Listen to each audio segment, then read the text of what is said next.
can hear me clearly, right? I don't want to be repeating or echoing. Yeah, we can hear you, You brother. good? You good? Yep. All right. All Hey, right. man, appreciate y'all having me. Hey, Nah, we we appreciate you appreciate being a you. part of this, brother. Well, ladies and gentlemen, it is Friday, February 9th. This is our content creator spaces. Our special guest this evening is Bird's Eye View and Rico Knows. And we appreciate both of you brothers for joining and taking the time to chop it up with us and allow people to interact with you. First, I'm going to let you both introduce yourself, give a brief background on yourself, and then we'll get active. So, Bird, go ahead and introduce yourself, man, and give us a little brief background on you, brother. For sure. I appreciate that, man. I appreciate all y'all time. This Bird's Eye View. Real quick, I'm from Suffolk, Virginia. If you have it's like in the 757 area. So I'm from the same areas like Michael Vick, Allen Iverson, Missy Elliott, Pharrell, Percy Harvin, Mike Tomlin. We all from that same area. Of course, growing up, it was kind of crazy, to be honest with you. But I'm going to be real with you. I ain't even played any high school sports growing up. I've played sports all my life. But I got into some trouble, and I mean, it was just a whole bunch. It was a lot of stuff going on. Man, I grew up without parents, so like I ain't had mom or dad. My mom passed away when I was 7, and then I ain't really live with my father. So I grew up with my grandma. So I mean, it was a lot of bullshit going on. But I was able to persevere and move through. I graduated high school. I barely got out that bitch for real. I had a 1.9 GPA when I got out. And honestly, I've always been super talented. Like I always had size, always had abilities. But I was just in trouble doing a lot of things that I ain't had no business doing in high school. So I ain't really stay focused. But I was actually playing in a baseball league. It was like a ragtag chicken and bill type baseball league. And it was a dude out there that saw me. I had hit 2 home runs out there. And he was like, "Yo, where you playing at? I'm trying to follow you." And I'm like, "Dog, I ain't even in school." And he was like, "What? Ain't no way. Like, there's no way." I was like, "No, I'm not in school." So he put me on with his JUCO. Long story short, I ended up going to a JUCO. I ended up getting a scholarship to play at Virginia State to play baseball. I played there. Then I ended up, having a good career there. So I ended up playing some pro ball. I played pro ball in New York. I played in New Hampshire. I played overseas in Cuba. And then I ended up getting a master's degree. As far as like with this whole YouTube type of deal, I always follow Coach Prime. I mean, Coach Prime was like my favorite athlete because my favorite 2 sports teams is the Braves and the Cowboys. So I mean, he played for both of my favorite sport franchises. So I've always followed Coach Prime. So when he was at Jackson State, I pretty much watched every Jackson State game, and I've always loved like creating content, and I've always been in sports and been around football and just learning the game of football. And like I said, I played growing up, but when I got to high school, I just ain't had the grades, and I was in trouble, so I couldn't play. But yeah, I pretty much just started creating content, and I was just doing it for fun, to be honest with you. And I was gonna stop doing it, but my little brother, who's Willie Drew, I know a lot of y'all know now, who was just playing in the Senior Bowl and got an NFL Combine invite, is looking to be a draft pick for sure in April. He was like, "Bro, just keep going. Like, I mean, you good at what you do. You know the game. Like, you know what you're talking about. Like, just keep going." So I just kept going, dog, and it kind of blew up. Thanks to a lot of y'all. Like, I appreciate y'all, man. I know we don't really get a chance to chop it up, what I'm saying, one on one, but I appreciate y'all what y'all did for my channel and took off because of y'all, and what I'm saying, I keep pushing, and now I'm here doing stuff like this today. So again, I appreciate y'all for y'all support. That's love, man. For sure. That's what's up, man. Appreciate you, man, and that's a great story. Rico, your turn, brother. Go ahead and introduce yourself and give us a little background about you, brother. Oh yeah, man. Hey, my story's gonna be very similar to Bird's Eye View, which is crazy, but it is what it is. Check this out. So I'm from Southern California, right? I am the son of straight up just like hardworking Mexican people. My pops had 4 kids at 21 years old, divorced my mom, and started raising us. And I have an identical twin brother. Sometimes you guys see him online. I don't really get down with him too much because he talks financial stuff and he acts out of pocket at times. But it is what it is. So I grew up with a twin brother and we were very gifted athletically. We played sports our entire lives. And when we got to high school, it was just one of those things where I went to like a real hood high school for the first 2 years, and I didn't really know how to get to college. I didn't know what the clearinghouse was. I didn't know how to become academically eligible for visits and things of that nature. We were just good at football. We were just good, and it wasn't just football. It was football. I was a wrestler and I ran track. So our last 2 years, all my pops knew, he wasn't very educated. My dad didn't graduate high school or nothing. All he knew was we got to get you guys to a better school because we were like going undefeated and stuff. But it was like on the freshman team, and then he was like, we got to get you on varsity, but we got to go play somewhere better. So we transferred to the white high school, and for my last 2 years, we played at this really fancy school, played with a lot of NFL players. 13 guys go D1, and nobody's really interested in me because I was a free safety and a wide receiver, but no one was really interested in me because my grades were 2.4. My GPA, my cumulative GPA was 2.4. 4. My core was 2. And so when coach came to me and he said, "Hey, Rico, the JUCO's asking about you," I let my pride get the best of me. And I was like, man, I ain't interested in that. Like, whatever. I'm just going to go walk on. And I just started like talking crazy. Like, I was so delusional and I was embarrassed because my friends were going to San Diego State, Fresno State, USC, UCLA. It's Southern California. We just felt like you got to go to a big school or you ain't nobody. And I felt like, man, I just fronted on everybody. And I said, yo, I'm going to be all right. And I can remember I had a girlfriend a year younger than me, and she convinced me not to go to school, stick around for her for 1 year. She was a basketball player and a volleyball player. She was going to UCR, University of California, Riverside. She had grades. She was the daughter of the principal. She had a whole gifted life. And I was just off on the side, like, man, what am I doing? So one day, I don't go to school. The next day, I'm like an adult. I got my own apartment. I'm 18 years old. I graduated high school, and I don't have any roommates. And you're like, well, how do you make ends meet? Well, I went to a men's flag football league, and it was at this place called Big League Dreams out in Cathedral City, California. And they had a tryout like on a Saturday. And you tried out, ran a 40, threw some passes, ran some routes, did some stuff. And then on the next day, you would get drafted. They had a draft the next day for all the teams. And all the teams were sponsored by different businesses. And there was this company, this dude was starting a new company called Custom Controls, which was automation program. I had no idea what the hell that is. At the time, I didn't know what it was or anything. But this dude, his name was Jim Doyle. Shout out to Jim Doyle. He's probably 60 years old today.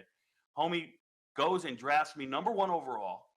Mind you, I run like a 4.6 40. There was better people there was faster people than me. You don't draft me number 1 overall. I was just like, yo, this is crazy. Who is this guy? And he comes out and he tells me, hey, I want you to be my first employee at my business. Now I was like, what? So he started paying me for something called orientation, which I had never heard of. And I got to go to his house and he taught me how to program, how to do automation programming. Just some random ass dude who picked me out of anybody in the world. A couple of things he liked about me was my personality, the way I carried myself. And yeah, I could play football. Well, at some point while I worked for him, he convinced me, hey, you should go play ball. You're a really good football player. You should go to the JUCO and enroll in classes. So I go to the JUCO, I enroll for the spring. And when I enroll, I really can't get down with the academics. I really can't follow. Like, I go to practice, I work out, I'm with the team, but I can't really focus on my classes. So I just drop them. I stopped going. And I can remember coach calling me in for a meeting and being like, Rico, how you doing in your classes? And I said, oh, I'm going. I'll be there, whatever. He goes, that's not what I hear. And I just kind of just never took it serious. So one day, this was like March, I went and I took a test for the Army. I just walked in, gave away all my furniture in my apartment to my teammates on the football team. And I went and I took a test with the Army. The Army said, you tested off the charts. You're 99 percentile, which means you scored better than 99% of the people who took this test. We're going to make you military intelligence. You got to go take this thing, go get a top secret security clearance. You're going to go work in this room, go do all this stuff. So I did that. And I joined the Army literally 3 weeks later. It was April 1st, 2003. And when I joined the Army, I was so dumb. I was so ignorant on the process. I thought I could play for Army, like West Point. I thought I could play on Saturdays. So I remember I got to the Army and the dudes were like, you're enlisted, shut up, get to work and go work out. So I didn't know what was going on. And I just stumbled onto like intramural sports in the Army. And I was better than everybody, winning everything. I got a jersey in my closet back there somewhere where I'm like, they call me the truth. They're like, Rico, how the hell are you not playing college football? I said, well, I thought this is how you get there. Like, I didn't know. And long story short, I ended up becoming an all-Army fighter, an MMA guy. I ended up fighting for MMA for like the next 20 years. And I served over 20 years in the Army. But at some point, the part I'm leaving out is before I joined the Army, I was a sports writer. So I had a journalistic background. I got lucky. I was doing box scores at the newspaper late at night. So this is like 2000, 99, 2000. I was working and doing something called agate clerking, which means I was making $8 an hour. And I was just doing the box scores in the newspaper, making them look, aligning them properly, proofreading them, whatever. And I just knew all the stats. I could just retain the information more than anybody else. So when I was working at the newspaper one night, a guy got in a car accident and they said, hey, Rico, you went to the wrestling match tonight. Can you write about it? And I was like, yeah, I was a 3-year letterman in all these different sports. I knew high school wrestling. I was a wrestler. So I wrote a story and became a sports writer without a journalism degree at a newspaper, at 50,000 circulation. Shout out to the Desert Sun. So I just been getting lucky in life just by meeting the right people, hooking me up, doing things. And I joined the Army. I did my thing. And what I want to tell you guys is I was getting towards the end of my military career. At some point, I segued from military intelligence into cyber. So I've been a cyber professional working at the NSA for the last 10 years. I've been working. I'm a certified cyber dude. I got every cert in the world. I don't work any cyber today. Obviously, you guys know me. I'm Rico knows. I do content creation. Here's what I'm going to tell you. When it was time for me to make my TikTok and see if I can get traction or following, none of it had anything to do with sports. I was making thirst traps. I was making hip hop dance videos. I was making workout videos. I was living a whole nother life. And I had just been recently divorced. I was about 38 years old. And I'm just online, dude, with my shirt off 24/7, dancing for women, talking to girls, meeting girls. I'm using TikTok like a dating app. Real talk. And then 2 years ago, about 2 years ago, no, not even 2 years ago. It was last year. Coach Prime gets hired December 4th. And I see a bunch of people talking sports. Now, mind you, I'm a sports fanatic the whole time. I can retain information better than people. That's all it is. I can retain it and then project it out, right? So I was watching a post from like Barstool Sports, and I was reading the comments underneath the post, and somebody wrote, "Coach Prime is not an X's and O's coach. He will fail." And I felt some type of way about it, right? So instead of twittering back or texting back to this guy, I hit reply and I made a talking video the way I'm talking right now. And I hit on all these different points on how coaches are managers of resources. Most coaches aren't X's and O coaches. They're relationship driven, blah, blah, blah. And I just kept going down, down, down. And I listed it all out. And I went to bed. And I woke up the next morning and I had 300,000 views. And I might have had 15,000. Wow, that's crazy. So I had 15,000 followers at that time. All women, 99.9% women. Shout out to Paguno, the first male follower I ever had. He's still a follower today. But I had 99% women following me at that point. I went to 30,000 followers. If it doubled within a week, and then it really hasn't ever stopped, right? And I started getting like 1 million views a day. I started and then I started making money. And now I want to tell you guys, my niche in this world, or my gift in this world, is identifying things before they happen, but not like I guess or predict things. It's like evolving as you go, right? So what is my channel? My channel talks about whatever's trending in sports that day, sure. But there's a portion of my channel where I only talk about transfer portal transactions. There's a portion of my channel where I do high school film reviews. There's a portion of my channel where I talk about gambling and I do picks for people, right? I want to tell you guys that my ability to adapt and change over the last 2 years now with my sports coverage is what makes me elite compared to everyone else in this regard. I want to tell you that I have been mistakenly known as a Colorado fan, and I am not a Colorado fan, not even in the slightest. I just covered the transfer portal, and it just so happens the first year people discovered me, the most transfers were Colorado. So I talked about Colorado every day. And I think very highly of every individual who transfers and finds a new beginning and a new scholarship. And I don't think it's very rarely will I say something negative about a player who found a new beginning. So when you heard me and watched my videos and I'm talking so positively about the players, people go, yo, he's just a Coach Prime supporter. He's just a Colorado fan.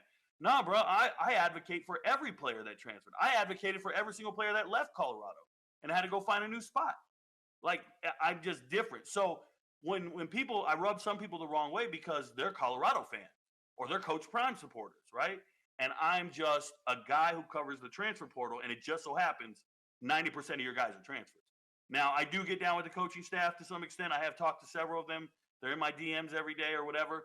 That's us. That's just how I get down. Now, I piss off some people like any reporter would. I'm a journalist. But it's just been a blessing to go from nothing to something, bruh. So Absolutely. I retired from the Army. I became a full-time content creator last year. And man, I'm so blessed. My life changed 100 times over. So like when I hear Bird's Eye View say, "Hey, somebody told him to keep going," right? His brother said, "You're good at this. Keep going." I'm gonna tell you, my pops looked at me one day and just said, "Rico, you're built for this. Like you just have the gift." And I said, "All right, man, I appreciate you." And he's not joking because every hater I ever had coming up, they don't even exist to me anymore. And as I pass every person on the platforms, I just keep thinking I'm meant for more. Like I'm bigger than this. I'm not worried about it. I keep it moving. And it's because I cover 133 FBS teams, bro. When you cover 133 FBS teams, you're going to get pockets of fans and followers from every state in America. I can't mess up, man. I got on a plane one time and somebody was like, "Yo, Rico knows." Your friends don't know, but Rico knows. Some guy said that to me on the plane. He was sitting in first class. I was sitting in coach. That's a real thing. That's So wild. I That's appreciate wild. you guys for having me. I'm still looking. Some people look at me. I make I make real money, and they tell me, "Rico, you made it." I feel like I still haven't made it, so I grind every day like I haven't made it, and that's my biggest recommendation to everybody. Is like I made 1,000 videos before I ever made $1. Wow. You got to put the work in for And sure. nobody, and you know what? And sometimes when I see those old videos, I'm embarrassed because they're so terrible. You But gotta, that's you gotta go. You gotta grind. And what I'll tell you guys is this: sometimes I spend 2-3 hours on a video, and I'll be like, "This one's gonna blow, right? This one's gonna go viral. This is it right here," and then nothing. 2-3 thousand views, nothing. And then there'll be one that's just like a throwaway, and then that shit goes viral. I wake up 1 million views. I'm like, "Yo, what just happened?" You never know how it's gonna The work out for you. grind, man. The no next doubt. the next big break in your life could be just around the corner. Because a year ago, look, no. 2 years ago, I was living in an apartment with my father. I was 40 years old. I make six figures because I was in the army, but I was 40 years old in an apartment living with my dad 2 years ago. And I'm telling you right now, I now make $300,000-$400,000 a year. Oh That's my God, crazy. what just happened? It's a blessing, y'all. Thank you guys for having me here. Sorry for going so long. I'm just letting you know that's Hey, who I am. I'm Rico Knows. it's We all good, appreciate man. you. The people want to know that, man. That's what's happening. So, That's a story, two great changes people's stories. outlook. Absolutely, two great stories, man. All right, let's get into it, man. It's Colorado football. So, first things first, man. What do you guys? What's your take on the defensive coordinator selection? We'll start there, and then we're just gonna keep going. Let Birds go first. Go ahead, Bird. What's your perspective on it, brother? That's a bet. That's a bet. So, of course, I know he comes from the Lou Anarumo tree, right? Who's one of like the best defensive minds in football, the defensive coordinator with the Cincinnati Bengals. He's known for like crazy exotic, being exotic with his defenses, moving guys around, disguising coverages, like mixing up pre-snap looks. So I expect Livingston to like bring some of that same principles with him to Colorado. I think he fits the personnel that we do have in Colorado. Like we got a lot of interchangeable parts, right? We got a lot of guys that are versatile that can play multiple positions. Like you got a Jalen Wester that can play safety and linebacker. You got a Preston Hodge that can play safety and corner. Keaton Wade, right, that can put his hand in the dirt, rush off the edge, but also play linebacker as well, right? Quincy Wiggins that has the athleticism, but also the size. We can move in and out. I mean, Travis Hunter, what can't he do on the football field, right? So, I mean, I feel like it's a good hire for the fact that, I mean, he's really good at disguising coverages, being able to mix up pre-snap looks. And that's some stuff that he's learned, right, from being around a Lou, right, being around those type of coaches, having a pro background. I know a lot of people may say that he's never called defense before. He's never been a defensive coordinator before. So what can he do, like calling a defense at the Power 5 level? But I mean, we've seen success. We've seen guys that have never called a defense before and come to the Power 5 level and have success. I mean, you see a Mike McDonald, right, who was a GA and like a quality control assistant, DB coach, and then he get his first DC opportunity at Michigan in 2021, and then next thing you know, he's back in the pros, right? 2022, he's with the Baltimore Ravens, and now he's the head coach with the Seahawks. So we've seen success. I mean, a couple other guys, right? DeAnthony Lynn, who was an intern and defensive assistant, and then he became the DC at UCLA in 2023 last year. And in 2022, they was ranked in like the top 100, like a 90. They were like ranked 90 overall and defensively. And then he gets there in 2023, they're top 20 defense. He never called defense before. And now he's DC at USC. Same thing with Jim Tressel nephew, Mike Tressel. He's a nephew of the former head coach Jim Tressel. He was in FCS D3, And then next thing you know, he get a DC job with Michigan State, and then he was the DC in Cincinnati when Cincinnati went 13-0, and then they lost to Alabama in the playoffs. They only gave up like 16 points a game that year, and he had never called defenses before. So I know a lot of people may feel like, he's never called a defense before, but I mean, the fact that he's coming from the NFL, the fact that he's been in the NFL for a while, the fact that he's been around a great defensive mind, the fact I know he's been a sponge, and Coach Prime is not just going to go get a guy that just not going to be able to live up to the standards. And the fact that he's been so well with safeties and developing DBs, I love that, because we got a pass rush now. So I mean, the talented DBs, I think we probably got the best DB room in the Big 12. So I mean, you bring in a guy that has a proven track record, a proven background of developing safeties, developing DBs in general. I mean, I think it's a good fit, and I can't wait to see it. That's Right what's on. up. Rico, what you think, brother? Yeah, man. So shout out to Bird's Eye for breaking down where it's a good fit. I would probably agree with the vast majority of that. The only thing I'm going to do is provide the contrast of it, right? And it's not hating, it's just being a realist. When I look at an NFL guy coming down to the collegiate level, the first thing I think about is, does he understand the rigors of the job? And when I say rigors of the job, I mean evaluating the talent on your roster, recruiting, going on the road day to day, in between practices. You can't just the biggest benefit of being an NFL coach is you don't have to harp and stress how to be a professional. You're either going to be a professional and make it at this level, or you're going to fall by the wayside and not be a professional, right? So Absolutely. that is the vast majority of NFL players. Shout out to every bust there ever was in the NFL. You look at them, the one thing all bust in the NFL have in common is a lack of work ethic or a lack of professionalism. So when you move down to the collegiate level, you have to remember that these young men are going to need fundamentals and be taught how to be professionals. This is where you learn it. Now, some of them are innately great. Shout out to Travis and everybody else who is what I would say self-driven. Those are the best players to ever lead, is self-driven players, because they wake up, they work out, they do the extra work, they go watch the film, they do the extra film. These are all the greatest players. And I tell people all the time, 90% of player development at the collegiate level is player-driven. We give coaches so much credit for developing players, but it's really players who develop themselves. I agree with that. You find a player who wants to be better, the sky's the limit.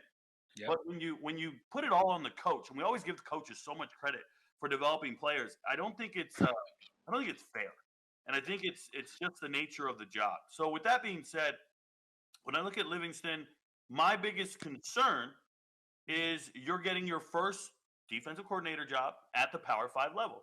I would much prefer you scope out the successful group of 5 defensive coordinators who understand the rigors of the job, who've been doing it, and they may potentially be better at the day-to-day aspect of, performing the defensive coordinator position. One thing I will say about NFL defenses is they are very, very complex.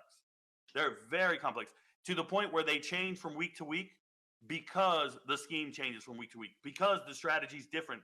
You played the Eagles 1 week and you're going to play them 2 weeks from now, and everything's going to be different. Audibles will be different, signals, signs, just everything you do. And that's the nature of the NFL. It's really unique, and it's what makes it the highest echelon, right?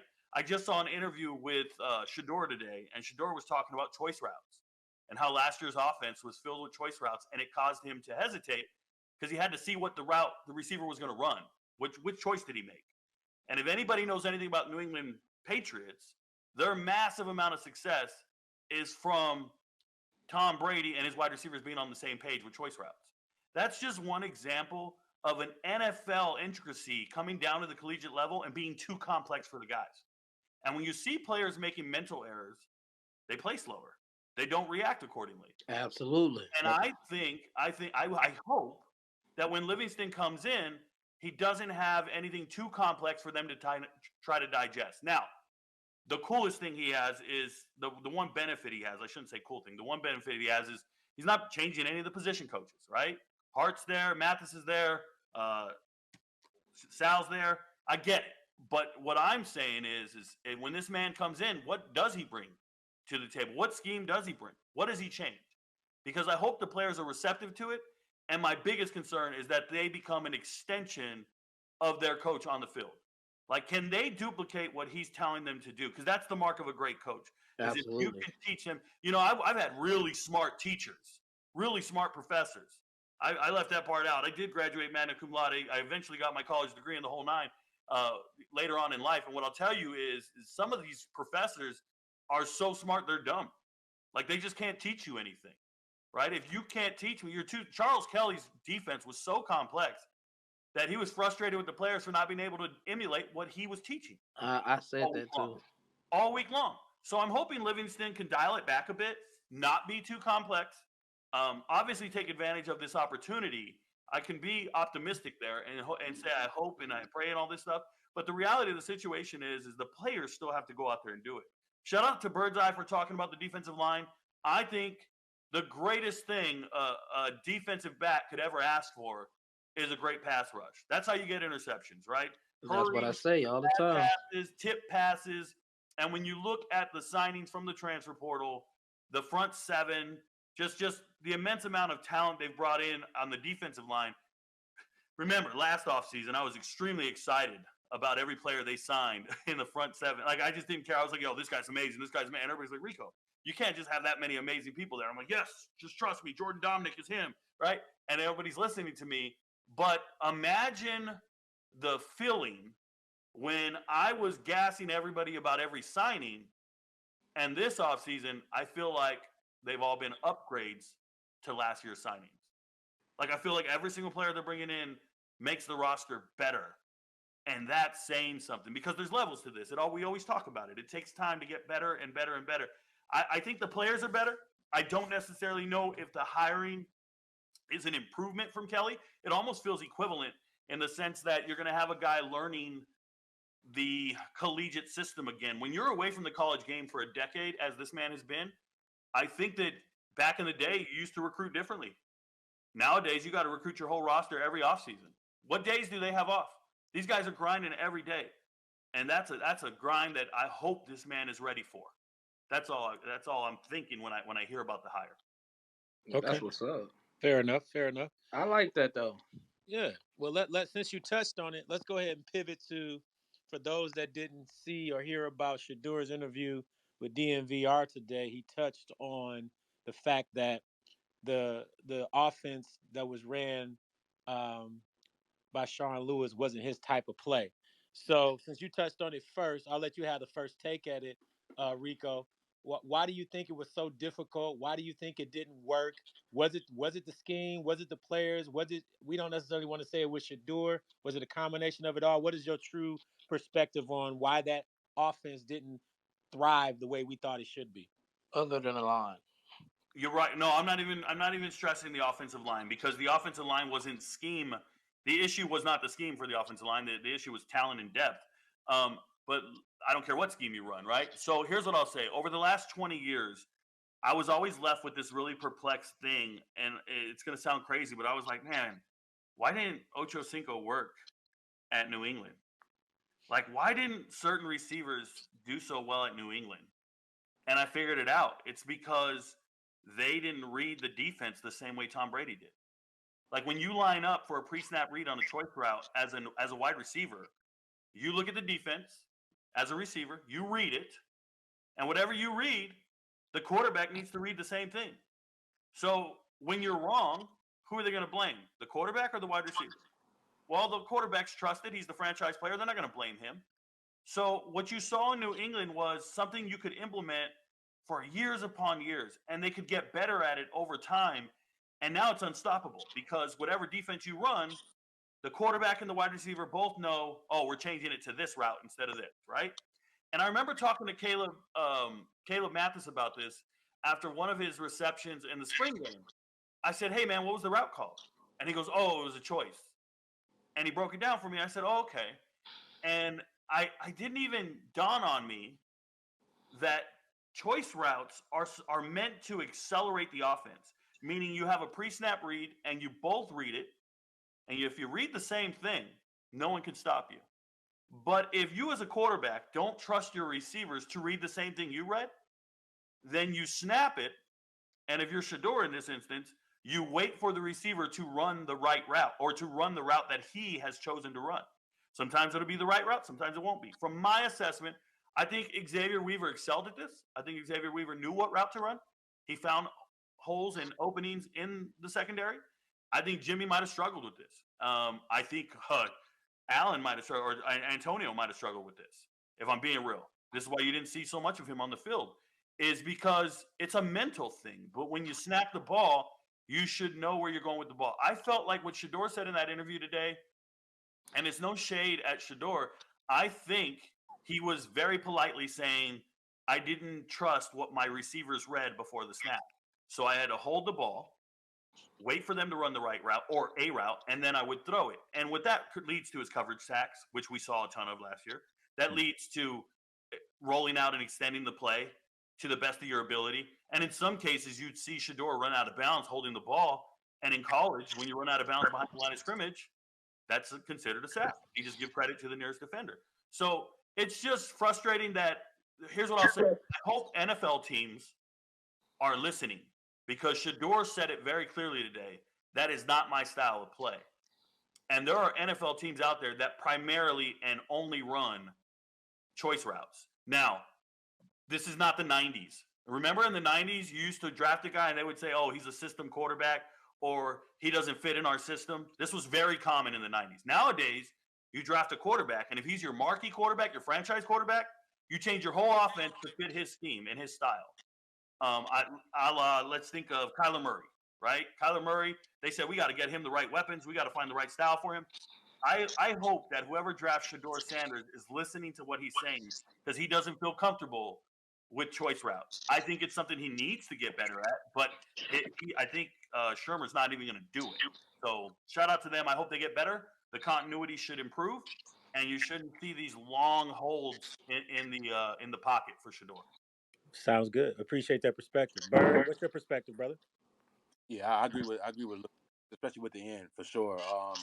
I didn't see the video. I've been at work all day, so I actually just got off like right before I hopped on here. So I got to go back and watch the video. But just kind of listening to Rico, I kind of agree, especially when you look at the fact of with the choice routes, man, a lot of stuff has to go right. And like you said, when something goes wrong, of course everybody's going to point fingers at the quarterback. And I agree at the fact of Zay is a pro, right? So I mean, he thinks like a pro. He acts like a pro. And Coach Prime was mentioning that when he first came in, like everything about him screamed pro.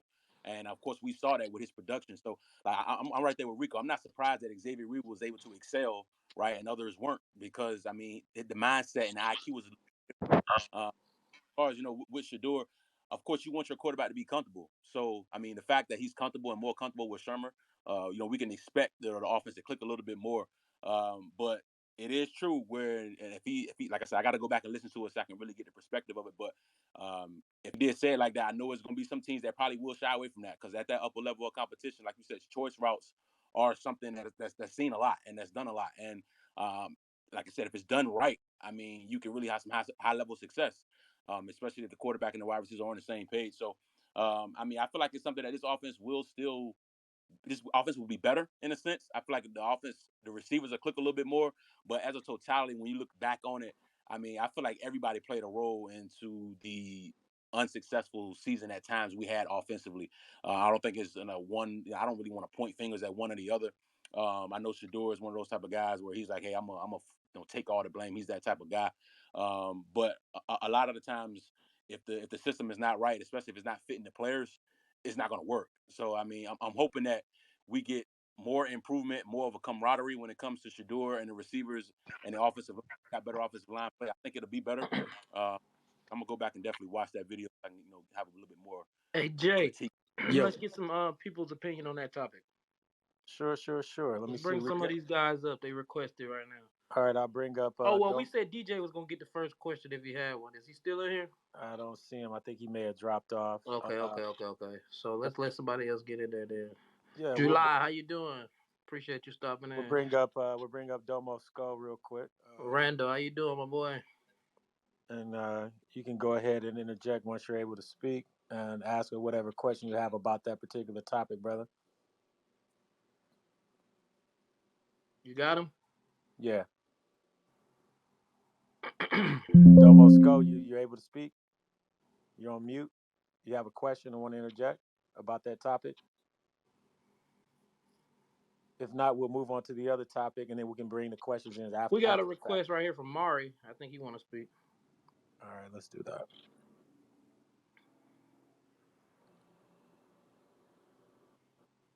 There you go, big dog. Unmute yourself. Who, me or Domo Sco? You go ahead. Go ahead. You got a Oh, question or a comment yeah, about yeah. what they was talking about? I got a question, right? So Rico, I've been rocking with you on TikTok for a minute. I be watching your videos every morning like a newspaper. So my thing is, right, he did a Yahoo interview today too, right? And it was like, what things do you want to work on? Because Prime said really all he needed some protection and that'll help him. And he was like, I've been trying to work on my mental and speed my release up. Like, do you think that'll help him like just read choice routes a little better, or could it be in a sense that they just had to mesh together so fast that the choice routes was really killing the offense and setting it back? So, appreciate the question. Thank you for rocking with me and watching my videos every morning. I appreciate that, man. You guys make my life possible. Here's what I'll say. One thing people need to understand is when you evaluate a quarterback's performance or ability or potential at the next level, one of the categories, one of the statistical categories I have a scout sheet here, and one of the categories is anticipation throws. And you can't do anticipation throws if you don't know where your receiver is going to be. When we talk about choice routes, if the quarterback throws it where he expects his receiver to be and the receiver's not there, that's an incompletion or an interception. We all know Shador Sanders did not throw incompletions or interceptions last year. So that means he never once, well, I shouldn't say never once. The majority of the time, he was never doing an anticipation throw, meaning he wasn't throwing receivers open. He would wait to see the break and see when they were open. And Travis is going to get separation on a break.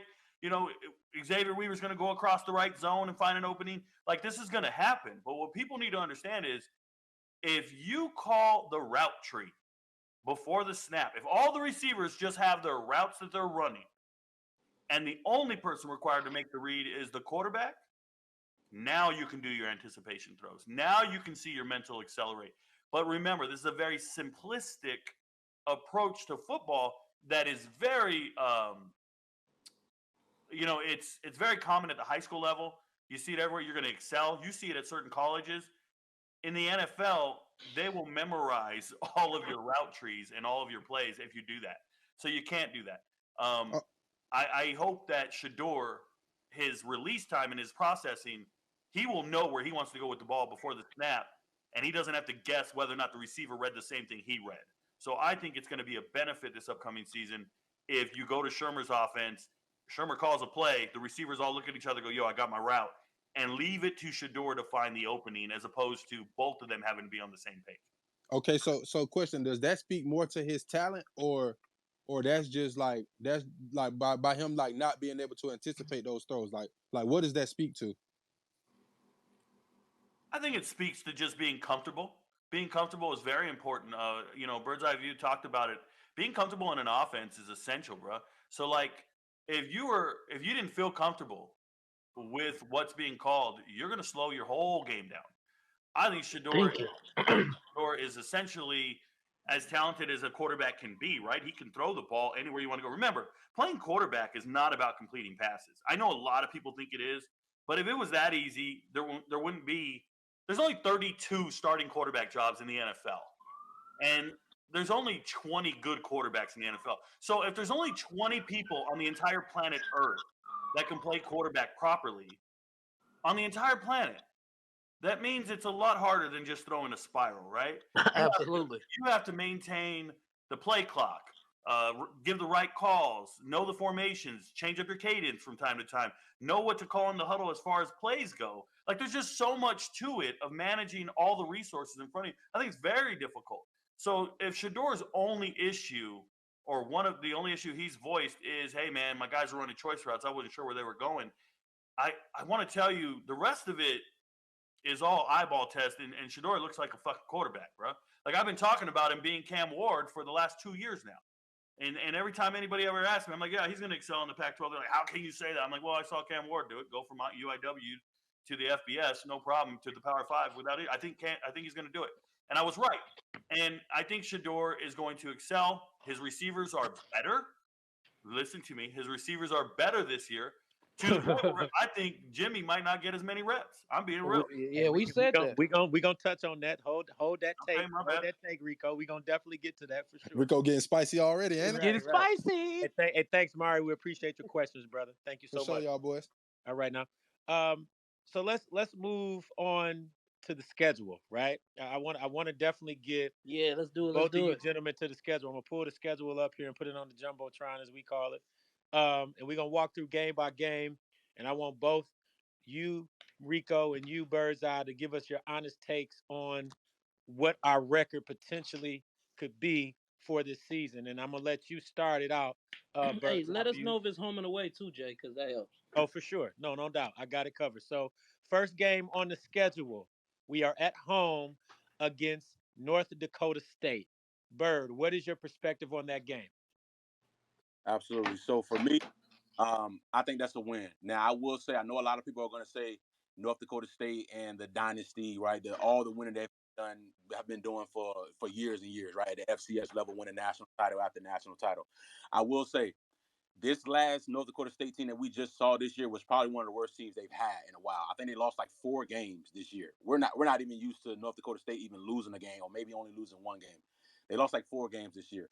So I don't think this is the super power, right? The super powerhouse. And now, don't get me wrong, they could bring in guys, but a lot of times they don't believe in like the transfer portal. They believe in bringing their guys in and developing guys, right? They don't believe in really bringing outside guys in too much. So I think that's a win.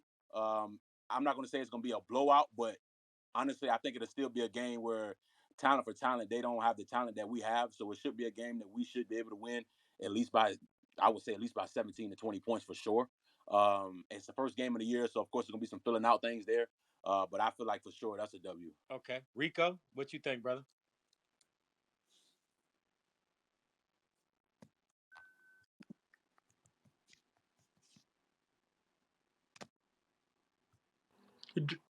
Did it I dropped think off? I about gotta add it back. Yeah, we gotta add Rico back. Maybe he lost his connection. Let's hold tight. So what we at? I agree with you, Bird, about the first game. though, man, we gotta go in there and set the tone. Yeah, for We sure. got to. Yeah, for sure. That first game, we gotta definitely set the tone, and we shall. And we're at home too. Ain't no way. Yeah. Now they'll be physical. They'll be physical in the trenches. They're physical in the trenches for sure, and they're putting guys in the league, so they're gonna be physical in the trenches. But I think the skill position, they have no shot when it comes to the skill position. They have no shot. But it'll be interesting in the trenches though for sure. We'll get to see what Seaton talking about. What's in the bag, Seat? Yeah. Well, while we wait for Rico to kind of get reacclimated, we'll pause on the schedule. But There you go. There you go. You back? okay, Yeah. let's get him back. All right, you back with us, Rico? Oh, you good? This is part of my income, y'all. I give picks, I give takes, and one of the futures bets I give is that's already out there is Colorado over under for wins. So I can't publicly say what games they're going to win, but I do my takes. That's just me being real. We appreciate your honesty, brother. But I will give you my feedback on each team, and I'll give you some analysis. But I'll leave it to Birds to pick a winner or loss. But you should be able to tell what I think by what I say. Okay. All right, so let's go with North Dakota State. First game on the schedule. North Dakota State at home. Okay, I know North Dakota State lost some games, but if you go back and watch their games, they look really good. Okay, they look legit. But being a legit FCS team means you're competitive with some group of 5 teams. North Dakota State.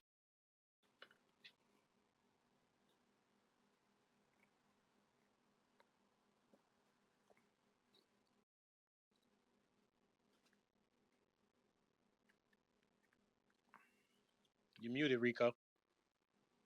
You muted? No, that's it. Unmute. I'm sorry, y'all. I'm eating dinner right now at the same time, y'all. Mute yourself so we don't hear you chewing, brother.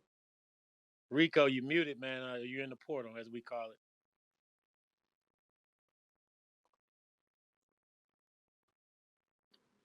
Yeah, hit unmute. Yeah, I don't know what's happening there. He might be having a bad connection. You know, these spaces get to tripping when there's a lot of people in here. Yeah, the spaces do be the spaces will put you in the portal. That's for real. All right, hold on. Let me bring him back. There you go. There you go. Yep. Gotta have good Wi-Fi, Rico. They said it was an error adding him as a speaker. I got it. All right, there you go. He should be good now. He connected right now, y'all. I appreciate everybody popping in here, though, man. You know, Thanks for your patience. we really do appreciate it, man, for real. You Y'all back, make sure Rico? y'all go and check out Redcon1 and use my code SCOBuffs Daily, man, to get you 20% off any of your purchases, man. So go check them out. Find what you want, put it in your cart, and then add SCOBuffs Daily, all caps too, and your code to get your 20% off, y'all. Rico, can you there, brother? It still say connecting. Let's just go on to let's let Bird take it, and we'll go, and then he'll come back and recap. Yeah, that's cool. So next game on the schedule, we're at Nebraska. Bird, what There do you you go. There you go. Yeah, we had Nebraska. So rivalry game, right? Yep. We can already expect it's going to be. I mean, the intensity is going to be high for that. It's crazy. So especially with us winning last year and then going to Lincoln. I mean, it's going to be crazy for sure. But I still think that's a win right now. I think that's going to be one of those type of gritty wins that we'll have to get out on the road for sure in a hostile environment. But I believe that's a game where again our skill positions take over, and I think that's a game where we can also show people that we can run the football. I know against North Dakota State, even if we have success against North Dakota State, if we beat them like we're supposed to beat them, all people are going to say is you played an FCS team. Absolutely. You were supposed to do that. Moving the goalposts. Yep. Right. Exactly. We're going to get. So I feel like going to Nebraska, going on the road, that could be a game where Alton McCaskill kind of like opens up a little bit. Go off. Yeah. Right. Show the world, hey, as a true freshman, I did have 16 touchdowns as a true freshman. I almost did rush for 1,000 yards as a true freshman. I'm still that guy. I think that's a win as well. For sure. Rico, you there, brother? Unmute yourself. Man, I've been here the whole time. I never ever dropped. Y'all hear me? Yeah, we got you now. Man, the spaces put you in the portal, man. I'm so frustrated because I never mute myself. I never disconnect nothing. It's all good. I wanted to tell you about North Dakota State real quick. Go ahead. They do have some great returning defensive players, though. You got to go back and watch them. They got some All-Americans coming back. That's problematic. The one thing that North Dakota State's going to struggle with is they just lost their head coach. Yes, they did. Matt Anson, the new linebackers coach at USC, but they hired in-house, and they have a lot of continuity. They lost 0 players to the transfer portal, y'all. They're not playing with you. Those guys, they have a good NIL program. They actually keep their players there because they're paying their players. It's pretty awesome. Well, they're one of the top FCS teams in the country, so yeah, we get it. Correct. Yeah, so they're straight. And yes, they still made it to the playoffs. They still did well, but the spread is 8.5 points, y'all. I pick games based on the spread, not even like money line, not even straight up. So straight up, I'm gonna tell you Colorado's winning the game. I can't tell you whether or not they're gonna cover the spread. That's a whole other story. We don't even want to know the spread, bro. We just want to know what do you think they're gonna win? I think Colorado wins that game. Then going to Nebraska, at home at Nebraska. I know a lot of people are gassing Nebraska. I got news for you. If you're starting a true freshman against defensive front, go the fuck home, bro. I hope. I tell you right now, that boy getting sacked all day. Yeah. Nebraska got no running backs. I don't care that they signed Donald Dowd out of Oregon. He is big, slow, and terrible. I looked at his track times in high school. His 200 was a 25-second 200. That's what girls run. I'm serious. Nebraska ain't got shit, and North Dakota doesn't either. That's real talk. It'll be 3-0. Let's keep going.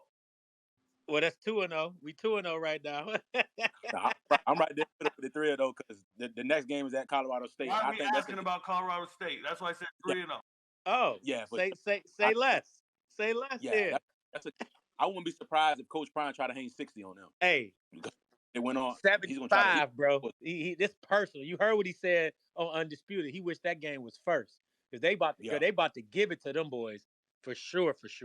No question. All right, so we 3-0. Then our homecoming game has been switched to the Baylor game. We at home against Baylor. What's your take on that, Rico?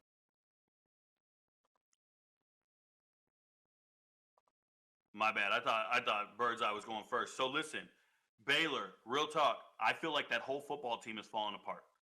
I know that Baylor is. I know personally that Baylor is tampering with players. They're desperate.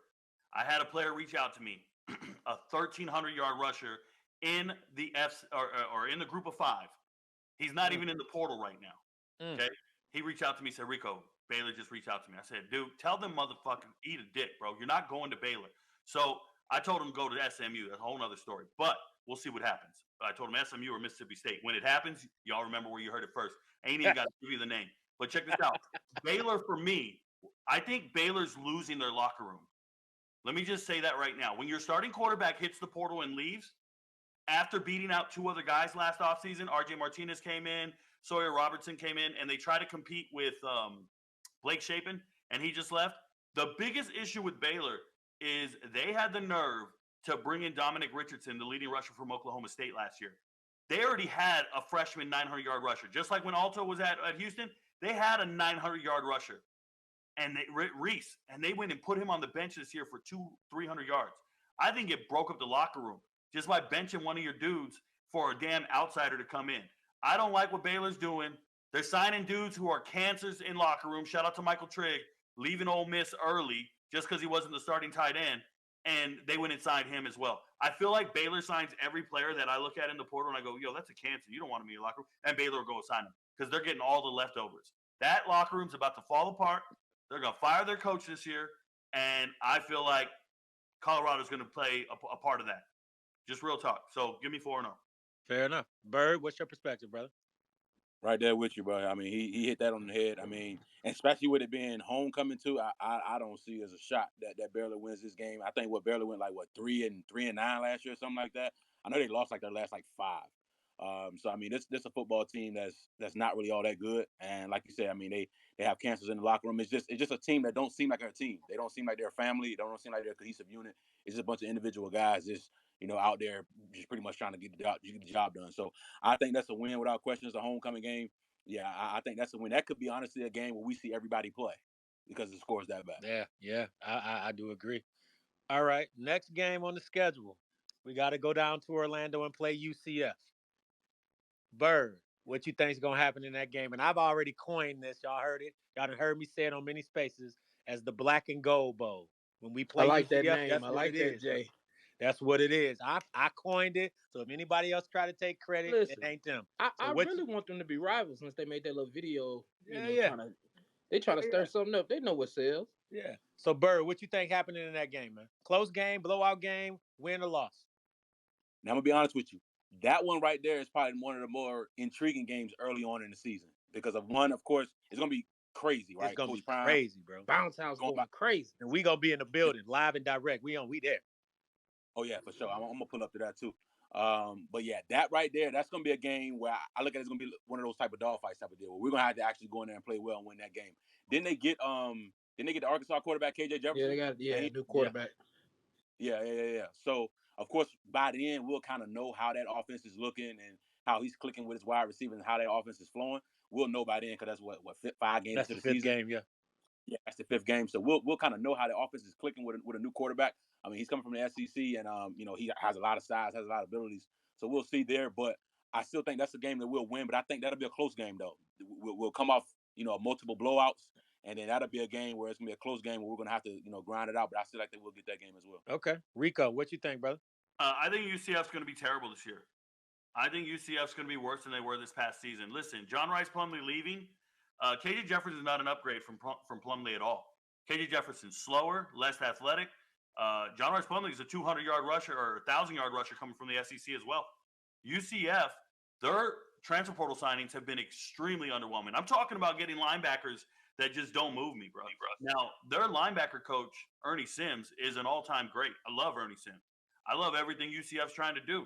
They're just not doing it. They're just not getting what they need. They signed a ton of quarterbacks in the transfer portal last offseason.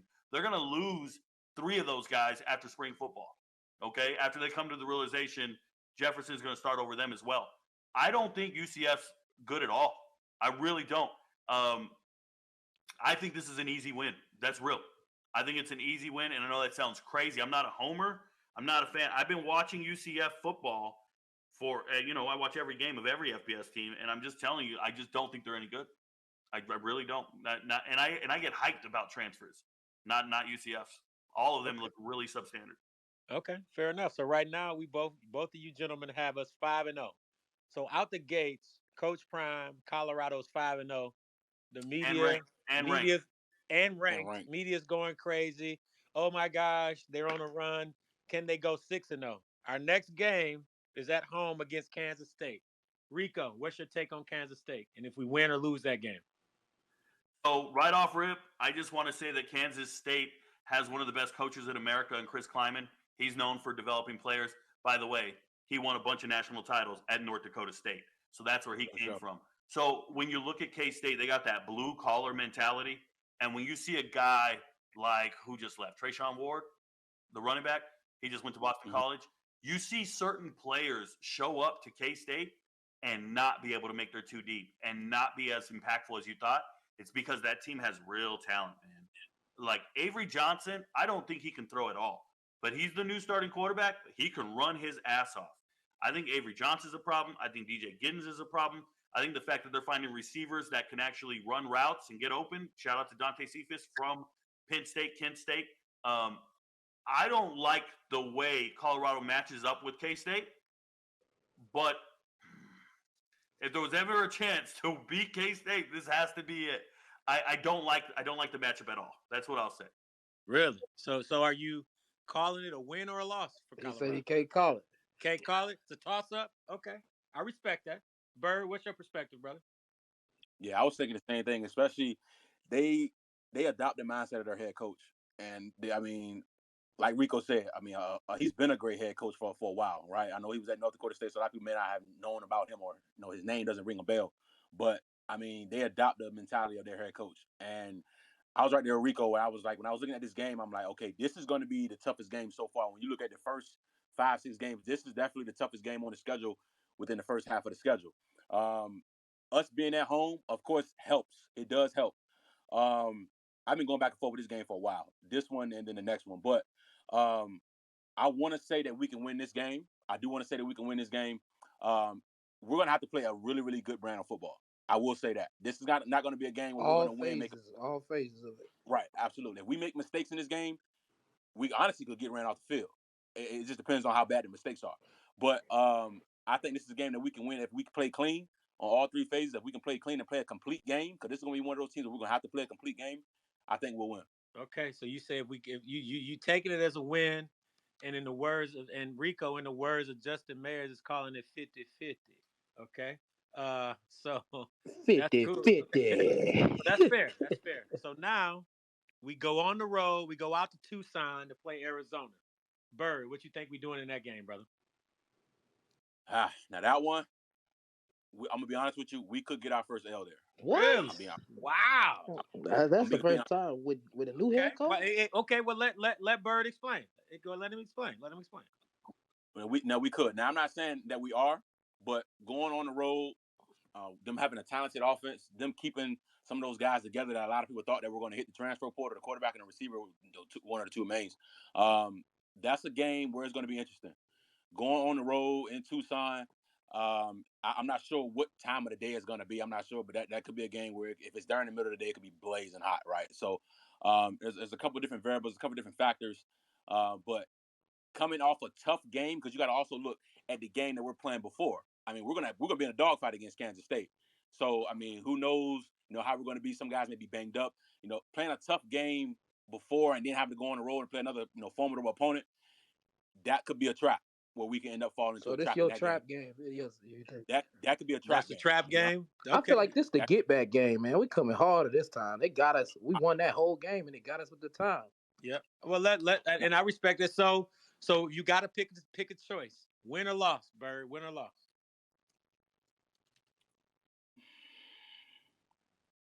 I'm gonna ride with it. So I'm gonna go win. All right. Okay, Bird. I like it. Rico, what you think we doing with Arizona? Not a damn thing. I think. I don't. You flat out calling it a loss, huh? So listen to me.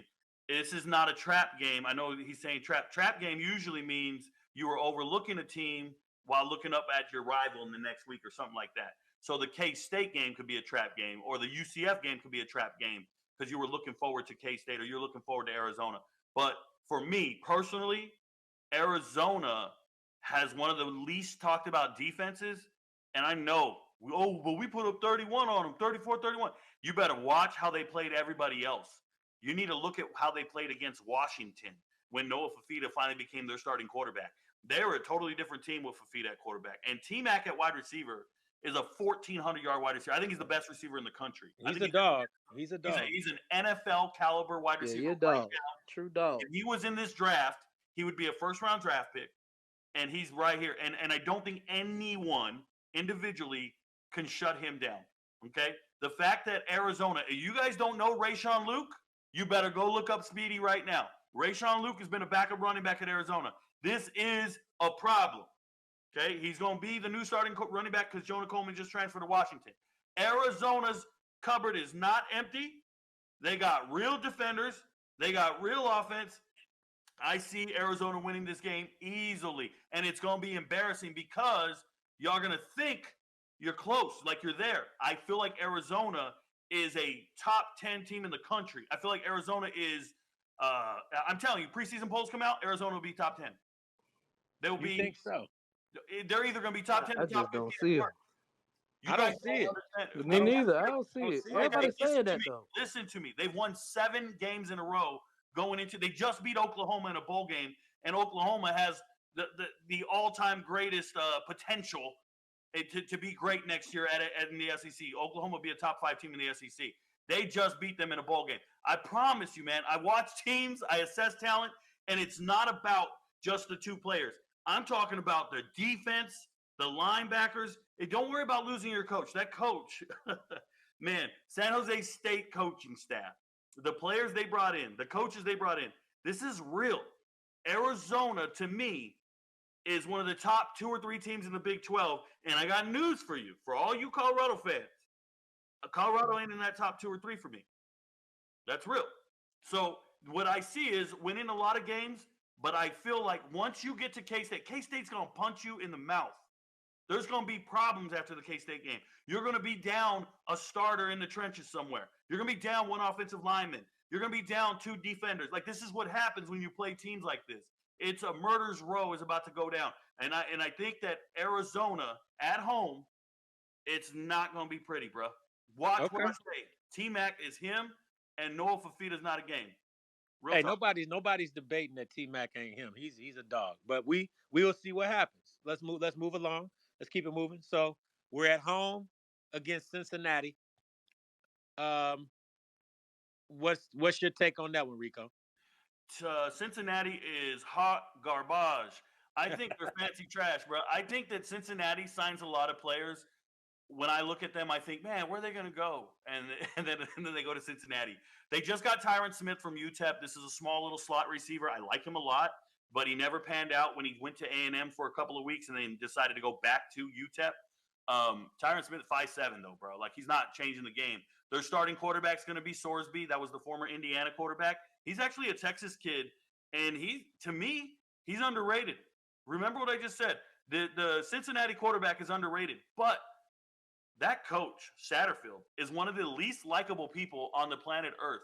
And I don't know how you find players that want to go to war for you and with you. And at this point in the season, I'm expecting Cincinnati to have a losing record, their coach on the hot seat, and they're falling apart, and they show up, they come home. I'm sure Colorado's going to want to get back on the winning track, and it'll feel good to rebound off after that loss to Arizona. So I think Cincinnati doesn't stand a chance. All right, Bird, what's your perspective?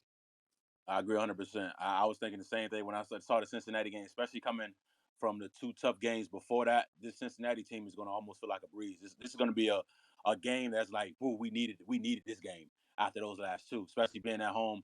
I think this is a blowout as well. I don't think Cincinnati is going to match up well at all on any side of the ball, any phase.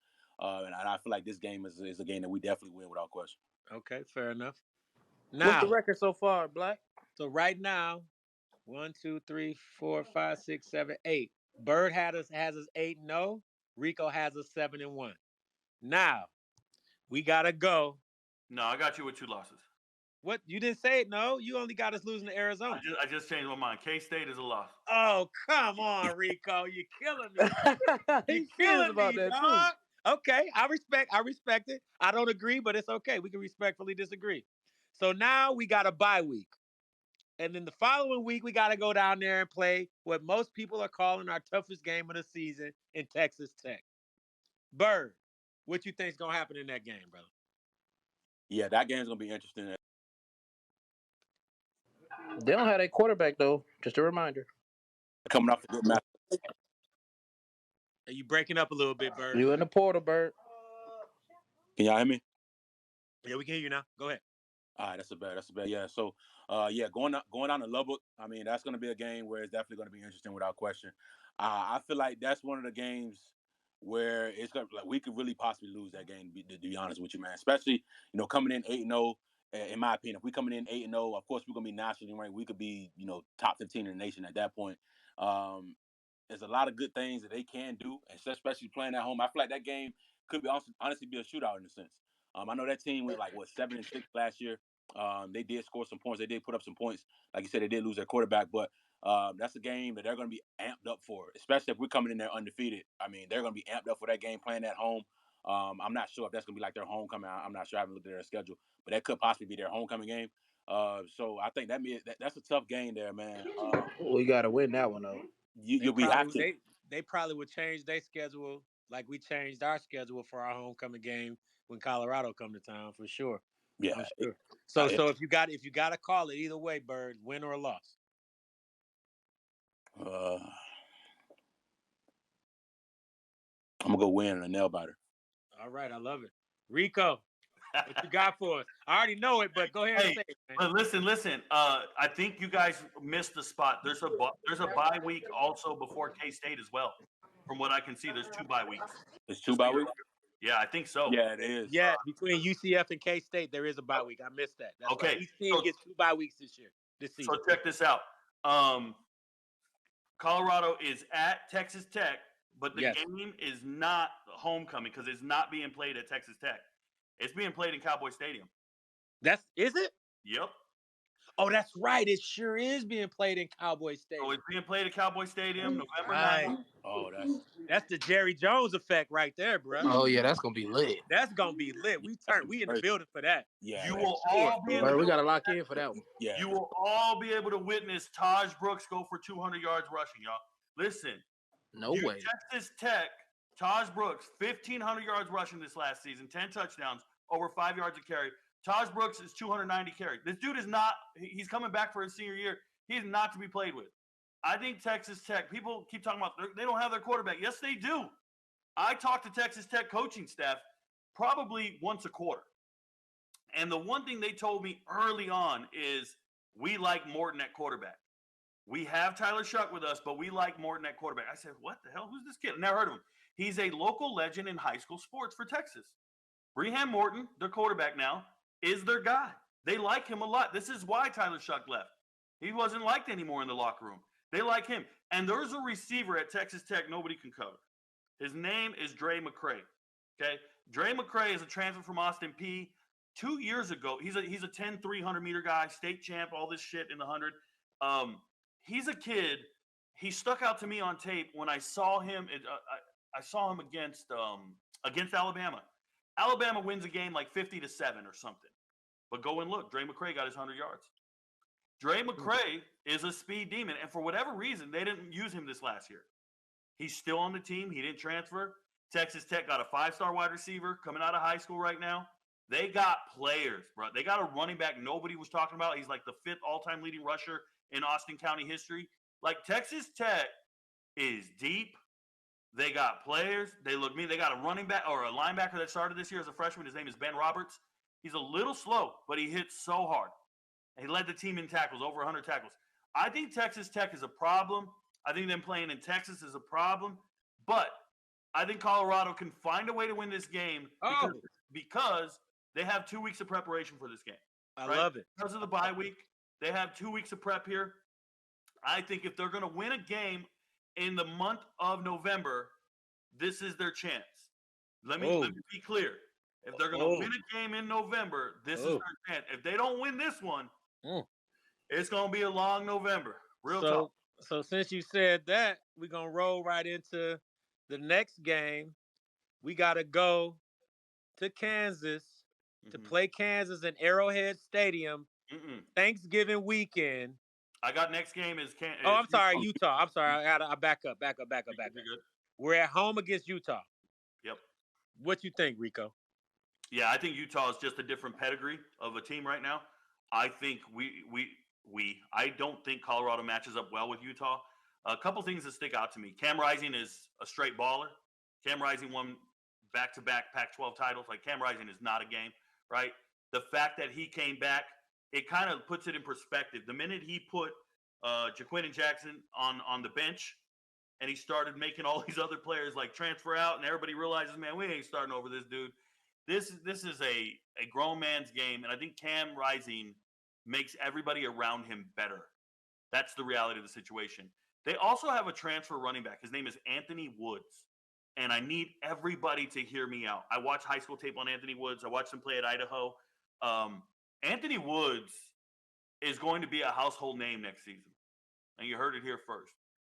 The only issue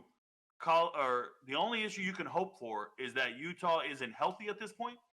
Hopefully they have some injuries and things of that nature, but I don't like the way Colorado matches up with Utah. I think Utah can win that game. So here's my counter to that, right? So Sure. In the game we played Utah this past season without Shador, they robbed us of 2 Travis Hunter touchdowns. We should have won that game. So you think that same team can beat this newly rostered Colorado team? Oh, yeah, 100%. I think that Utah's offense was so atrocious last year. They had some of the worst quarterback play I've ever seen, and none of those guys are around. Cam Rising is a professional quarterback playing at the collegiate level. Like, he's just a guy, man. He should be playing in the CFL somewhere. He should be in the UFL, winning games, winning championships. I don't know if he's NFL caliber, but I know he's better than the college quarterbacks. And I know that he elevates Utah's offense to getting more first downs, which leads to touchdowns. Utah's just a different animal when they have Cam Rising. Real talk. And the thing is, he knows how to utilize his tight ends. And Utah tight ends are NFL caliber. So you're calling that a loss for Colorado? Yeah, for sure. Okay. I feel comfortable with that one. Okay. Bird, what's your perspective, brother? Yeah, for sure. So I was thinking the same thing when I was looking at this Utah matchup. I was looking at the schedule some days ago, and I was just kind of picky, just kind of like nitpicking some all these matchups here. I was thinking the same thing. I was looking back at the last year when we played Utah, and I'm like, okay, they didn't have Cam, so I mean that's like you said, it's a completely different offense. It is. I mean that offense was really really bad last year without Cam Rising, without for sure. I will say this is a game where I'm looking at the previous opponent again. I mean, coming off a really, really tough game playing against Texas Tech and then coming back home against Utah. I mean, I had us undefeated at this point, but I think this may be our first loss. Okay. You think it's the first L. Fair enough. Hey, listen, we respect it. So now, and I apologize, I missed this Utah game. Now, the following week, we got to go play Kansas in Thanksgiving weekend at Arrowhead Stadium. Bird, what you think we doing in that game? That's another game where it can honestly get interesting. Of course, like you said, we're playing at in Kansas City. We're playing at the Chiefs Stadium for sure. Y'all got us losing 2-minute game. Let them cook. Let them cook, bro. I'm sorry. I'm over here dying. Like, hold up. I hear that's only Birds. That's only Birds' first L. Rico, he's not a Colorado fan for real, so that's why he got us 3 L's. But man, he ain't gotta be a fan to see what's going on though. But go ahead, Bird. Cook on that Kansas game. What you think, brother? Oh yeah, for sure. So the Kansas game is gonna be another tough game, man. I mean, that's a football team that plays some really good football, man. They got some really good guys coming back for sure. They beat a really good Oklahoma team last year as well. I mean, I think that's a game where it's gonna be extremely tough, man. Coming off that Utah game, going Utah, then going Kansas, dog. That's a really really tough stretch. I'm gonna be honest with you, bro. I think we take back-to-back L's. Ooh, that's tough. Oh no, hey. That's tough. Wait a minute. We ain't gonna do that. Hey, listen. This is the content creator space. My heart just we respect all their opinions, brother. It's all good. All right, Rico, what you think we doing against Kansas at Arrowhead, man? I think you guys need to come up with like a nickname for the month of November. Like, y'all said it was like a black and white ball or whatever. Victory November. That's what we gonna call it. What was it? Misery November? That's what you saying. We ain't saying that. Okay, so listen to me. Kansas won 9 games last year with a backup quarterback, okay? With Bean at quarterback. They didn't have Jalen Daniels, who is their star quarterback, who is like just an all-world guy who can get it done. They bring back Devin Neal. This is a 1,200-yard rusher, 6 yards a carry. They brought back studs. You don't even want to hear Lucas Grimm's name after this game. Lucas Grimm, former 2-star wide receiver coming out of Missouri. When you see what these guys can do, Kansas to me is the best team in the Big 12. Okay, I have Kansas winning the whole damn thing. That sounds crazy, but I'm being real. That does sound crazy. It definitely sounds crazy. Lance Leopold is the advantage in the coaching staff that I'm looking for. I think Kansas is amazing, and I think that this is going to be you better hope you beat Texas Tech. I already told you. You better hope you beat Texas Tech. We will. Remember, I have Colorado losing 5 games this season. Oh, So Rico. You got to stop that. You got to pause, bro. You know what you guys need to do? You guys need to sit crazy. down and go watch Big 12 football. That's what you need to do. You need to go consume your opponent's performances and go look at Kansas and look at those players and then say to yourself, "Oh, we got dogs. We could beat them." No, you don't. Listen, I'm from Detroit, man. So my first team is U of M, national champs. Say that. And I told everybody Michigan was going to win it all, but that's another story. However, I love Coach Prime. Been following him since I was a kid, so I rock with the Buffs. I don't see Colorado losing 5 games, but I respect your opinion. So right now, Bird's Eye View has us 1, 2, 3, 4, 5, 6, 7, 8, 9, and 2 going into the last game. Rico has us 1, 2, 3, 4, 5, and 2, 6 and 2, 7 and 2. He has us 8 and 4 going into the Oklahoma State game at home, the final game of the season, and he said he has us losing 5. So basically, you're saying we're gonna lose Ohio State too, right? Oklahoma, right, Rico? So I think that Oklahoma State outperformed their talent last year. I think Oklahoma State had the luxury of scheduling. For some reason, I wanted to say that Gundy was going to be on the hot seat. Obviously, they ended up in the Big 12 championship game, so they did something right. But that worked out, though. The reason I couldn't say it don't matter. You make it to the conference championship game. Your coach got some money. Your coach, it's in his contract. He got some incentive money for sure. Here's what I'll say though: when I looked at Oklahoma State's roster and I looked at their schedule, I couldn't say that Gundy was going to be on the hot seat because for whatever reason they got favors telling them, "Hey, you're going to play UCF, Cincinnati, BYU, and who was it? Houston." They played all the new teams, so that's what really boosted their record last season.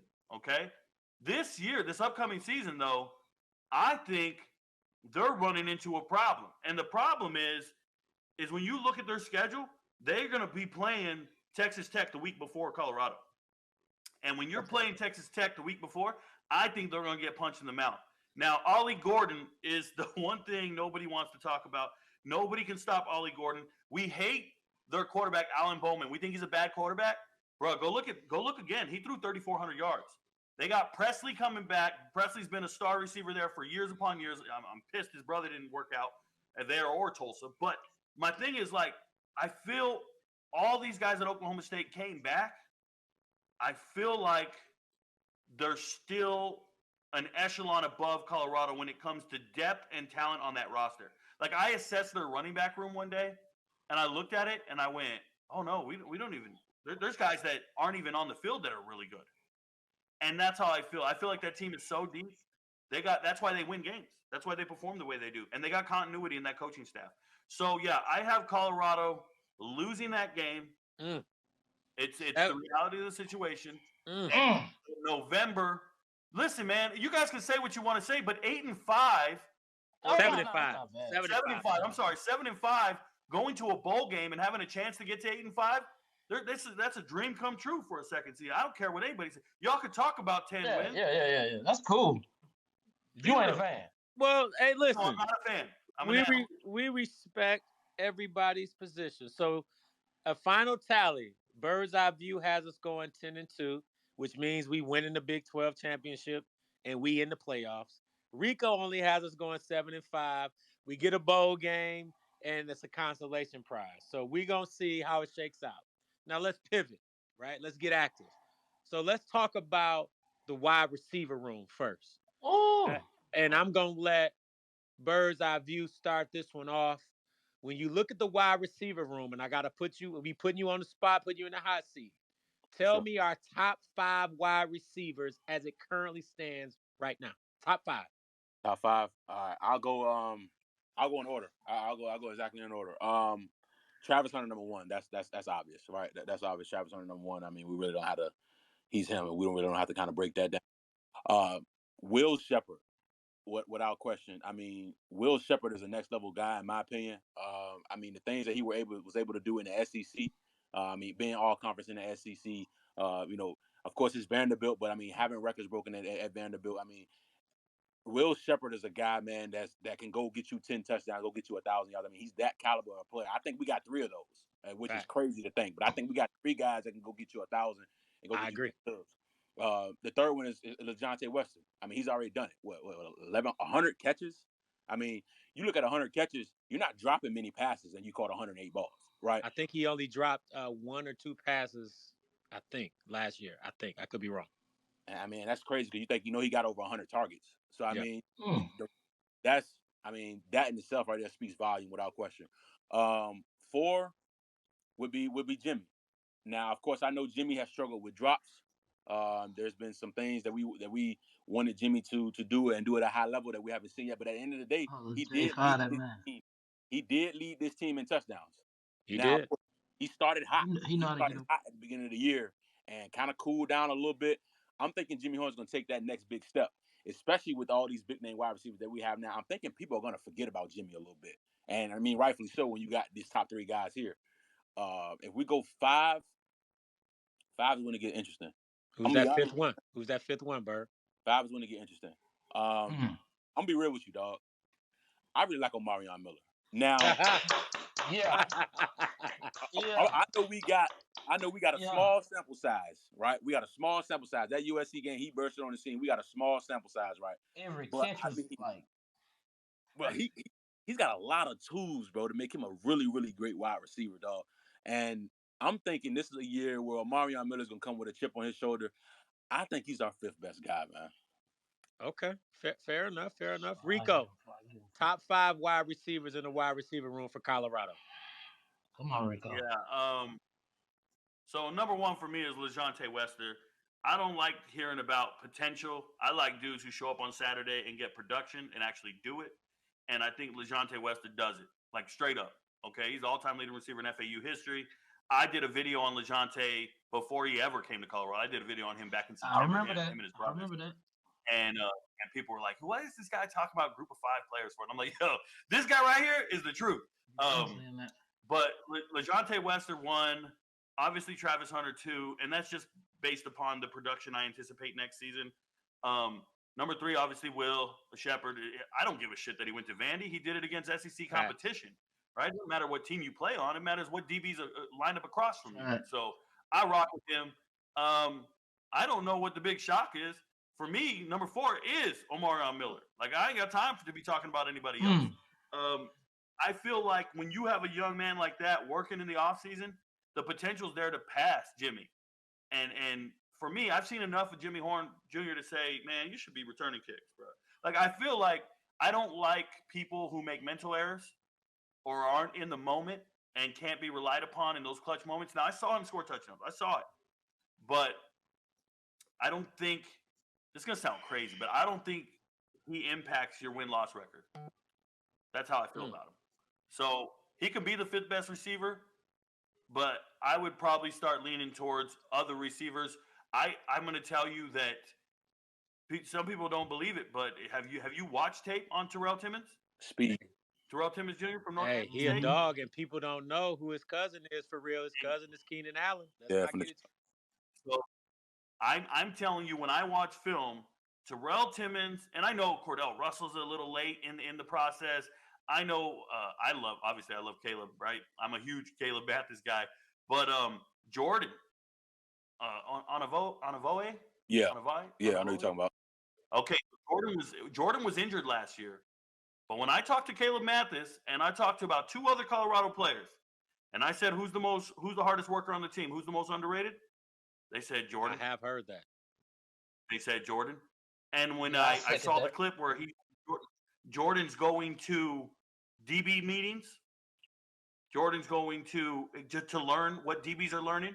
He's going to other position groups meetings. So for me, I think you gotta respect the young guys moving up. Obviously, it's Jimmy's last year. He's gonna get his reps. He's on the field. But man, if I'm going my fifth best, I go with yeah, I think I said it. Jimmy will be at 5. Okay, fair enough. Fair enough.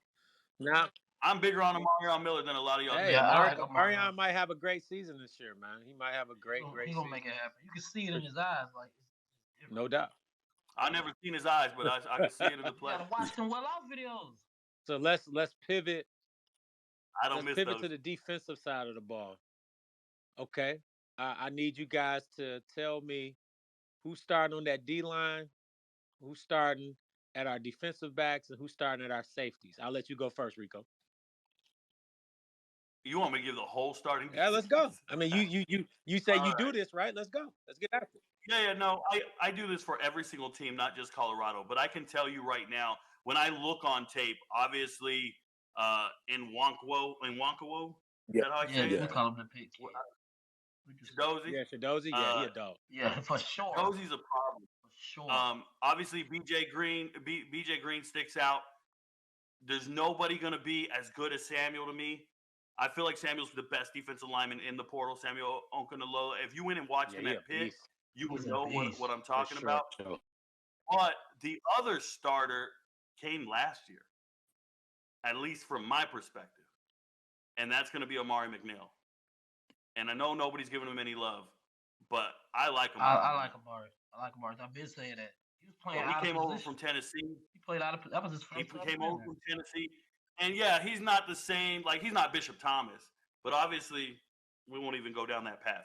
But I'm just saying, for me, that's the move for me on the defensive line is give that young man. Amari McNeil has so much potential.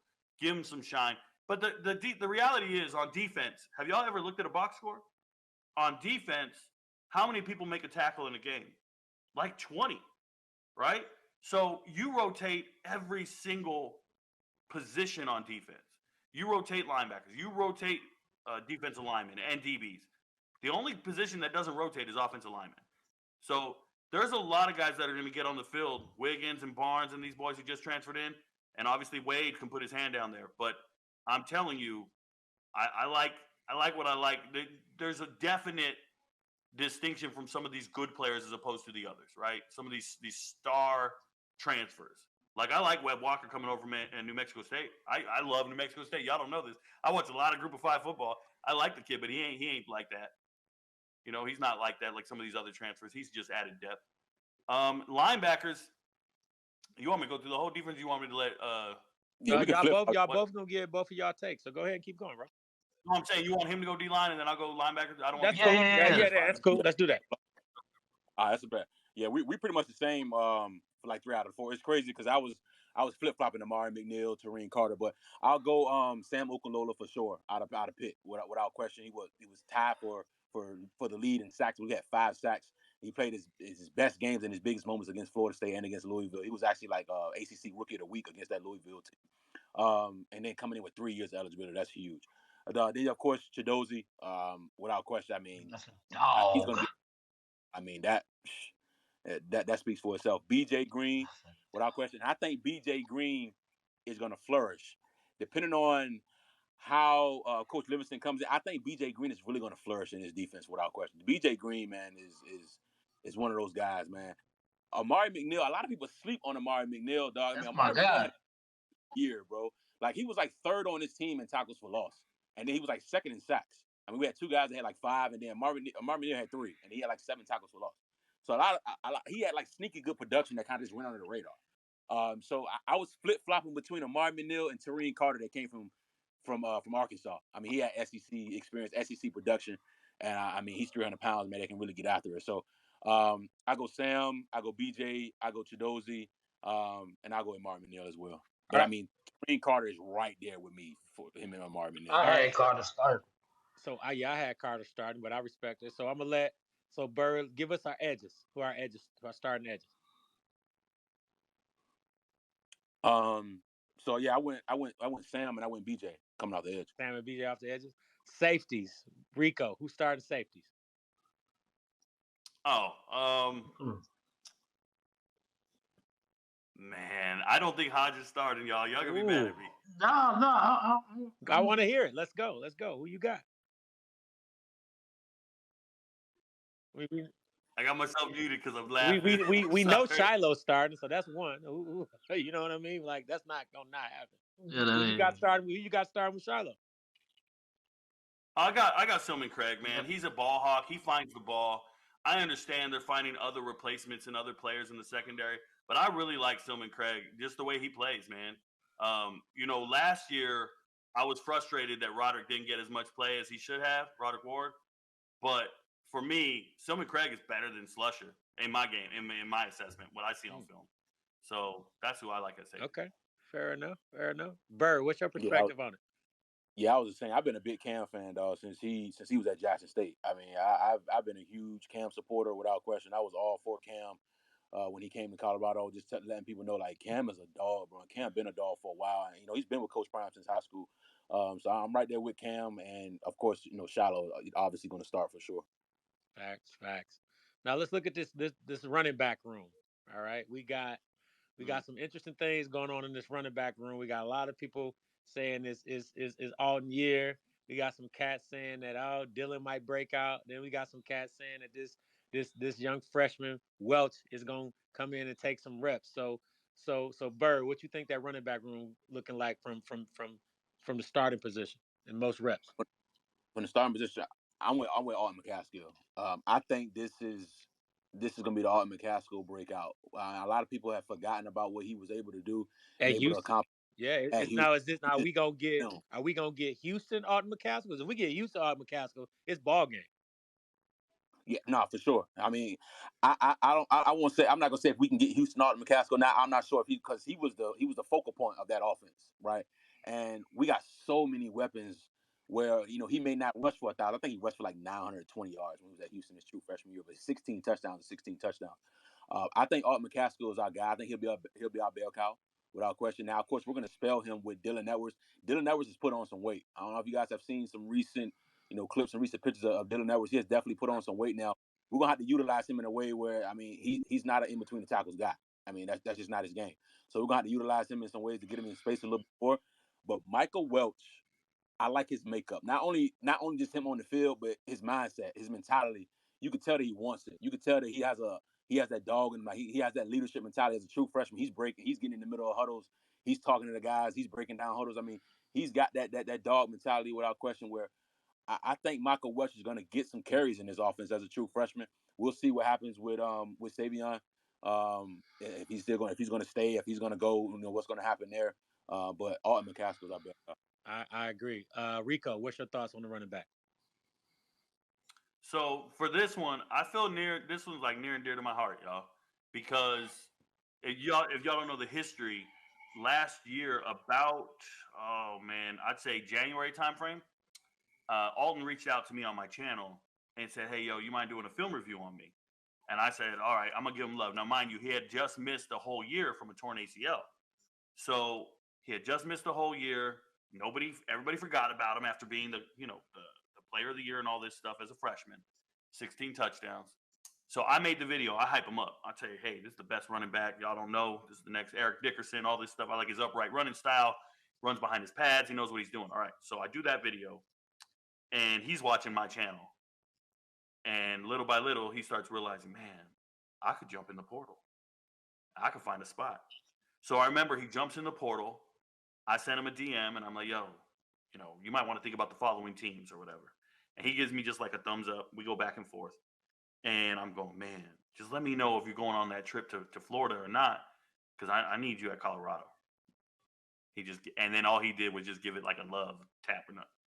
So fast forward a couple weeks later, he gets to Colorado. I don't know if I influenced him to go to Colorado, but I felt responsible for putting him on and giving him that shine and reminding everybody of who he was and what he's capable of.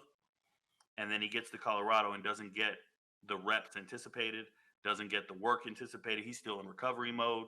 You feel me? It bothered me personally. So I'm extremely encouraged that Colorado just signed 24 transfers out of the transfer portal, addressing every position group they could, except for quarterback. No, not even quarterback, except for running back. That means they love their running back room. You feel me? They didn't go sign anybody else. They got more than enough That's running good. backs. They're happy with what Yeah. they have. And so that's how I assess moves sometimes, right? So if who's going to be the starter for me, Alton McCaskill. But when you start seeing the running back room figure itself out this spring, and if some of these guys jump in the portal or they don't sign anybody this spring, they like what they have, man. Now, how much production does that lead to? I don't think it's anywhere near 1,000 yards. I think the primary focus here is to air it out, let it rip, and get all these guys their stuff. But if Alton can do his thing, be a change of pace back, get the conversions you need, move the chains, then it's more than enough. I want to see if he can catch passes out of the backfield. He just needs to work on those things because I think he's an NFL caliber running back. So he needs to be that. But if we can get the Alton McCaskill before the injury, that will be amazing. Oh, But if we never see him back from the injury, then it's just a sad story. all right, all right, all right. So look. This is what we're gonna do. We're gonna make a little pivot real quick. We're gonna do this. We're going to open the floor up and let whoever want to speak, raise your hand. We're gonna let y'all talk. Y'all want to say anything y'all want to say. We really want to know what you think about the offensive line, but I just feel like we're gonna let the people talk for a little bit, let them get their little opinions, however they might feel. So, who want to talk? Raise your hand. We look like we got Coach K in the building. Coach K, Yeah, what's I already poppin', know bro? he wants to talk. So. What's happening? Now I've been sitting here just listening to y'all talk. I ain't gonna lie, I was kind of cool just hearing y'all bounce off each other's opinions and stuff like that. That was cool. But you know, I actually do got one question for Rico, and this is pretty interesting that Shador ended up kind of saying a lot of what he had, of what was going on last year. So, you know, last year, Rico, you said something about how you think that Shador kind of you know monitors his completion percentage, and you gave a couple examples on that. And now hearing him speak on how, certain struggles that he went through this year with certain receivers and not being on the same page and the choice routes and basically, you know, everything just not lining up right. Does that kind of do you kind of walk back that statement earlier when you said that? Now hearing him, in hindsight, kind of break down why he didn't throw certain balls and why he was holding the ball like kind of, a long time? I would say human anatomy says we have two different responses, fight or flight, right? So, given a certain circumstance, you either get that urge to move towards the sound of fire, towards that sound in the darkness, or you hold your position and you think about running. I think that in an offense where you're going to throw choice routes, you have two choices as a quarterback. You either throw it where you think your receiver is going to be, or you hold on and you wait to see what he's going to do. And if you hold on, you wait to see what he's going to do, you're protecting your completion percentage. If you throw it in anticipation that he made the same read as you, then you're an NFL quarterback. And that's the huge difference. Is I think Shador not letting it go is, and I've already said this before in the show, is a sign that you don't trust your receivers to read the same thing you're reading. But it's just like, and I don't mean to sound, there's not another word for it. It's just an insecurity at quarterback that you're not going to make the right throw. Have you ever seen a quarterback throw the ball straight to a defender? Just straight up, just In throw it straight to a in defender in, and it in gets off. NFL or in college? In NFL and college, Both. anywhere. You've Both. seen it though. Yes. You can like, yo, what the hell did he Yes. just throw?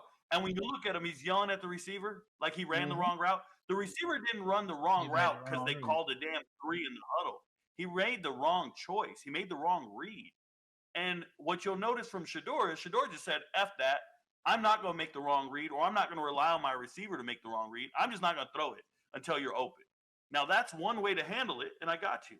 But that will lead to sacks. That will conserve your completion percentage. But that's not going to be conducive to operating in that type of offense. In that type of offense, you need to make your read, and your receiver needs to make the right read, and you need to get the completion. That's the reality. If you're not getting that done, adjust accordingly, coach. Adjust to your personnel. If they mentally can't grasp the concept, change it the fuck up. And make it Barney style. Keep it simple, stupid is what my coach used to tell me. Let's just go kiss up in here, right? So that's my biggest issue. Is it's not a critique of Shador Sanders. It's just an observation that he's holding the ball too long when you need to let it go. But you can't let it go if you don't trust where your receiver is going to be. So it's just a matter of, I think it's continuity or lack thereof. You could definitely implement that offense if you'd been around for 3 years. Could you imagine if Shador was on the bench for his first 2 years behind some upperclassmen and he was at practice every day with Caleb Miller and Omarion Miller, or Caleb Mathis and Omarion Miller, and they were working at it and they read the same shit every single day for 2 years of practice? And then they finally got into games and they hit like a well-oiled machine. That's what used to occur. And that we don't have that luxury, right? You're on the field, bro. You're learning face first against opposition that wants to beat you. And Rico, everything you just said was true, but then it's like a coin because then you flip it, and then let's just say we have, because there are certain quarterbacks who will throw it no matter what. They'll just trust their receiver, and whatever happens happens. And then you have those type of guys who, will have 13, 14 picks, and the margin of error for this Colorado team this past season wasn't wide enough to even risk even giving the other team the ball. So just kind of looking at it in hindsight, hearing all of that, I mean, it just sounds like coaching malpractice on the offensive side when you think about it. Absolutely. Yeah, you guys ever want to see it in real life? Watch Georgia Southern football. Georgia Southern just moved to a pass first offense. Clay Helton just got hired out of USC over at Georgia Southern, right? So he's at Georgia Southern. He takes a run dominant team, makes them a pass first team, and he goes to his brother, Tyson Helton, the head coach at Western Kentucky, and he says, "Yo, let me start teaching what you do." So they become this pass first team, and they go and sign Davis Brin this past season. He's a transfer from Tulsa, and Davis Brin leads the country in interceptions because Davis Brin is back there and he just says, "Fuck it, we're gonna just rip it and go." He said, "Hey, my receiver is supposed to be here," and he just lets it go. But you got to understand, if you want to excel in that type of game, that's what you do. Now, I'm not saying that Shador would ever go out there and let it just go for 13 interceptions. He'd rather take a sack. And you think about it, and you say, "Yeah, that'd be smart. That'd be better, right?" But what would probably be better is we run a scheme that's applicable to your current players. Remember back in, I used to say this earlier, you used to hear about coaches who had a system, and you had to play within their system. And you think about systems, think of Timmy Chang and June Jones out at Hawaii. I just mentioned Western Kentucky. These are pass first systems. You can think about teams that used to run wishbone and wing T. Those are all system oriented offenses.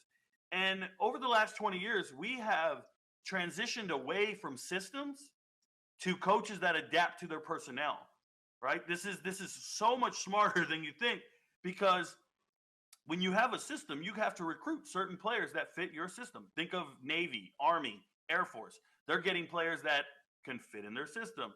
At no point do they look for a drop back quarterback or a pro style quarterback. They need a guy who can run the triple option. So when you find out you have a system offensive scheme and you don't have the players for it, if you're a good coach, you need to adjust accordingly. And I didn't see that adjustment, obviously. And hopefully they're making that adjustment this offseason. They obviously got rid of the system. Shout out to Sean Lewis.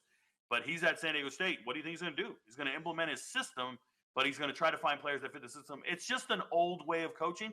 The Patriot way, that's considered a system. What you do with the Patriots, that was a system. It doesn't work anymore because things evolve and things change. So I hope Colorado evolves and changes with their struggles. Hey Rico, back to the Arizona game, right? I know you say that you won't see us winning that, but how do you feel about Dino Babers being the OC, considering the fact he's going to run the same system Colorado ran last year? I like Dino Babers as a coach, man. I think he creates relationships with players. I think his value does not come from game time decisions or in-game preparation. I think his value comes from the recruiting trail and actually befriending recruits. You find out a lot of the young men didn't transfer out of Syracuse because of the relationship they had with Dino, and the reason they chose Syracuse from time to time was because of that.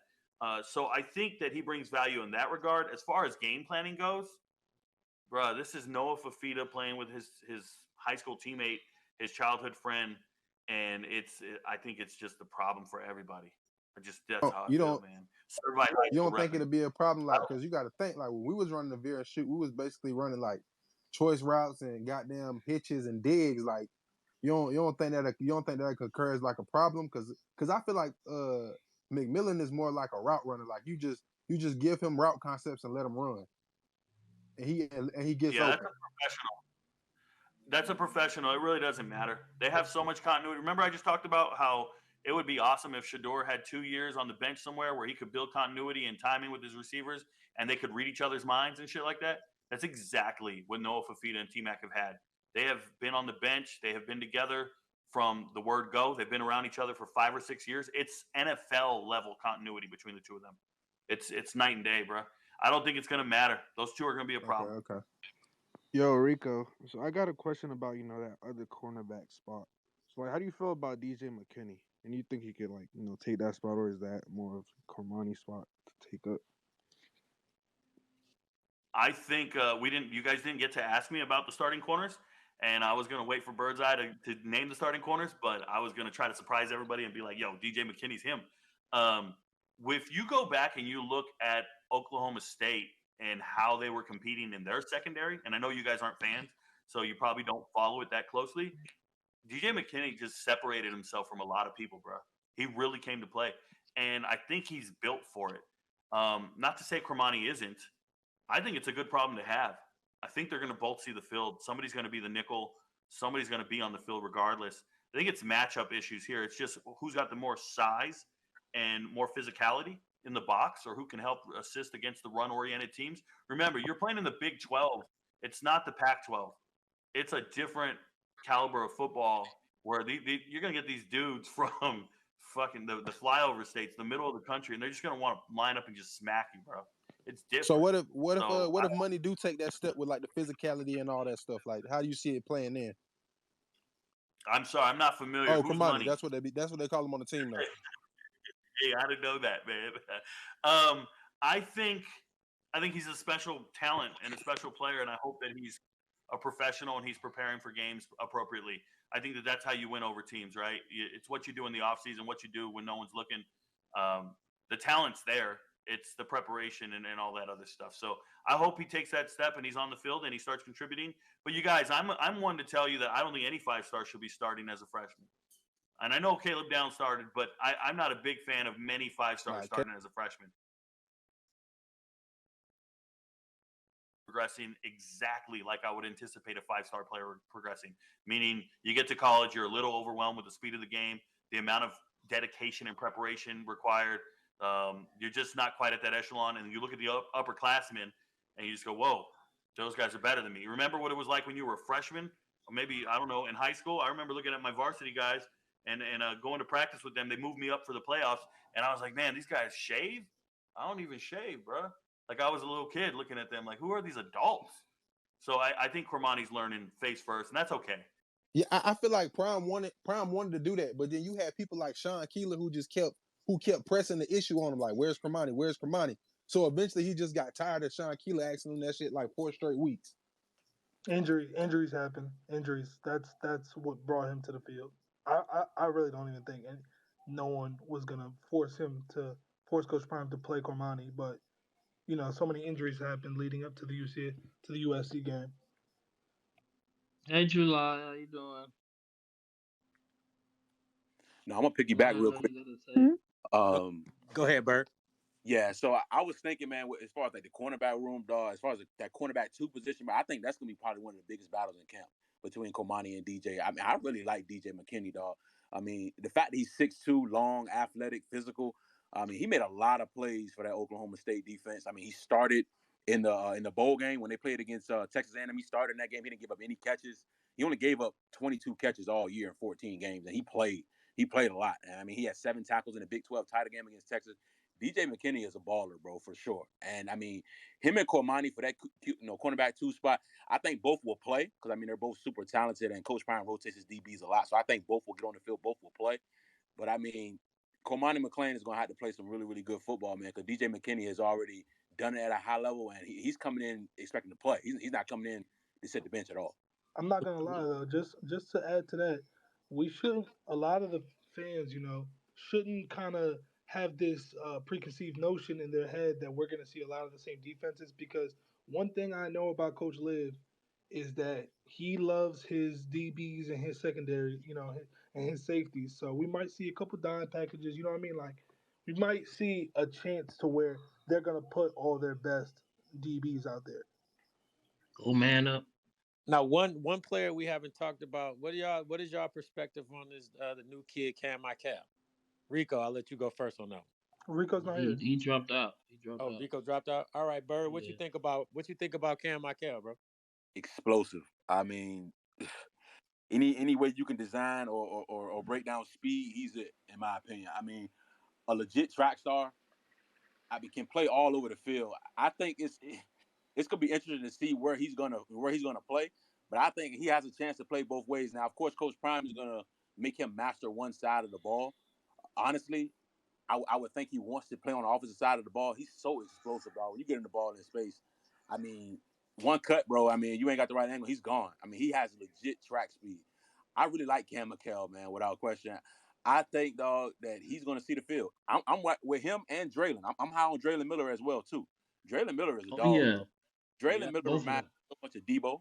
Like he's like Debo Samuel. I mean, that type of you can like because to be real with you, bro, if Draylon wanted to be a top running back prospect in this class, he could have been that. Like when you watch his film and watch him in the backfield and watch him actually run the football, dog, Draylon Miller is going to be special as well. I think both of those two talented true freshmen see the field. I mean, it's going to be hard to keep them off the field. I'm not going to say they're going to have like high level production because we got so many offensive weapons, right? Brandon So I Davis think, Sweet. right, but it's going to be interesting with them too. But I'm high on Cam McHale, bro. Hey, Yo, Rico, Cam. I think we sent you the invite to get back on to speak, man. I'm not sure what happened. Yeah, Yeah, yeah, he should be able to get yeah, yo, Cam Markel, he is. You know what's so crazy? Georgia was recruiting him at DB, and they didn't want to lose, and they didn't want to miss out on him so bad that they were lying to him, telling him, "Oh, no, no, no, we'll have you play wide receiver. We'll have you play wide receiver," knowing fully in their hearts that he was gonna play DB the whole time. He, that. yeah, they I'm wanted glad him they at seen through that. yeah, no, bro, they wanted him at DB. You know how many teams recruited him at DB, and he kind of already knew. I'm just glad that CU got him because He made the right choice. I mean, bro, No, no, he, no doubt. bro, you look at his athletic, Draylon nice too though. I ain't gonna hold you. Draylon bro. nice too. Draylon got a lot of like Labiscus Chenault. He got a lot of like that type of in his game. Draylon gonna be cool though. But what On the about defensive side, we haven't talked about Baby To? What we think Baby To gonna do? You said who? Baby To, Oh, man, Cordell. Cordell, yeah. He's a physical specimen. I mean, I ain't even gonna lie. And one thing about him, he be in the gym every single day. yeah, if you follow him on IG. Every single day in the gym, working, working, working, working. I mean, again, I want to see that, on the field. I want to see how it translates, but he's like physically imposing. Hey, Sko, That's a big dude. send the I, request I, back to Rico because I'm sending it. Mine might be airing out. What's up, July? How you doing tonight? Oh, I'm doing good. Great conversation in here. Um, yeah, that's all I have to say. I was just listening because it was really interesting. Well, we're glad you joined us, July. We appreciate Yeah, appreciate you. you for I sure. love I Oh, love the I know you was competition. gonna have some crazy take, July. I The thought you was competition we gonna I'm have, still cooking it up. Oh boy, she working, she okay, cooking, okay, she it's cooking coming. back there. Oh boy. It's coming. yo. That's another thing that like we kind of missed last year is that I feel like we had a lot of people on our team that could just kind of be okay with being who they are because they didn't have a lot of competition at their position, you know. Yeah, the And competition. this year, bro, it's gonna be foot to the fire to their ass. You know what I mean? Like they gonna have to put up. They're gonna have to get right. Cause One mistake can get you off the field. and and that's what's crazy because that's gonna just bring the best players and it's gonna bring it out of them or some players just don't got what it takes. Right. Don't So show. we Don't did show. get a chance to talk to tap into this O line, Bird. So what you think about this O line? Who you got starting on this O line, man? From your perspective. For sure. This is going to be really interesting here. Of course, I believe we have 5 brand new starters. Now, of course, with the offensive line, right? You want a cohesive Absolutely. unit. So of course, they got to gel because I mean, they got to be one unit. They got to be on the same accord. Obviously, with the first one, right, we're gonna go with Jordan Seaton. I got him starting at left tackle. Now, of course, a true freshman coming in starting at left tackle. We're hoping that he can have that Caden Proctor type energy, that Caden Proctor type of production coming in as a 5-star, starting immediately at left tackle, playing Power 5 football. But I think Jordan Seaton will be that guy. At left guard, I think we have Justin Mayers. I think Justin Mayers will be next to Jordan Seaton. I think that's a great guy to have next to him. Justin Mayers was extremely talented, and he's done some phenomenal things at UTEP. He's extremely strong. Like he's UTEP all-time squat leader.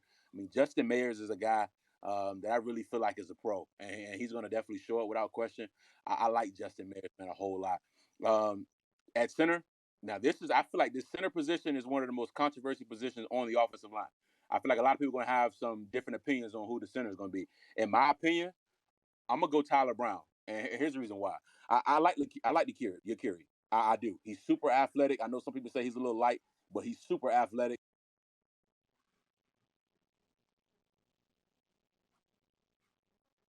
Hello, everything okay? Sorry about Yeah. that, Bird. Go ahead. Yeah. Unmute Rico yourself, dropped Bird. out. Unmute yourself, Bird.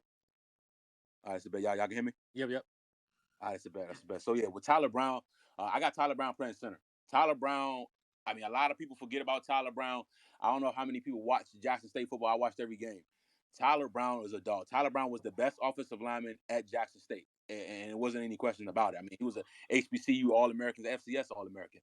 Tyler Brown is probably one of the strongest guys in that locker room. He's also a smart kid. He's a smart young man. I don't like calling him kids. He's a smart young man, and that's what you need out of a center. I mean, your center got to be intelligent, right? Your center is your communicator, right? Your center is your glue. He's keeping everything together on the offensive line. I like Tyler Brown in that role. I love his makeup. I love his physicality. I love what he's able to do, and I know he's hungry. Imagine being a guy that was expecting to come in and play, and then told that you can't play, and it had nothing to do really with you, and but still had to practice every day and still had to see a team struggle, see an offensive line group struggle when you know you could have helped, but it was nothing you could do about it. That puts a chip on your shoulder. I think Tyler Brown is gonna come out ready to roll, man. I like Tyler Brown at center. At right guard, obviously Tyler Johnson out of Houston, 4-star. I mean, I think that's another pro. He was a blue chip guy. He was getting, I mean, high level praise coming out of high school, right? When he ended up going to, of course, Texas, and then ended up transferring from Texas to Houston. I love Tyler Johnson at right guard. I love his run blocking ability. I really like Tyler Johnson there. Right tackle, it also can be interesting. Right tackle will also be a toss up. Right now, though, I'm going with Khalil Benson. I like everything about Khalil Benson as far as him coming in with that dog mentality and being able to step right in and plug and play.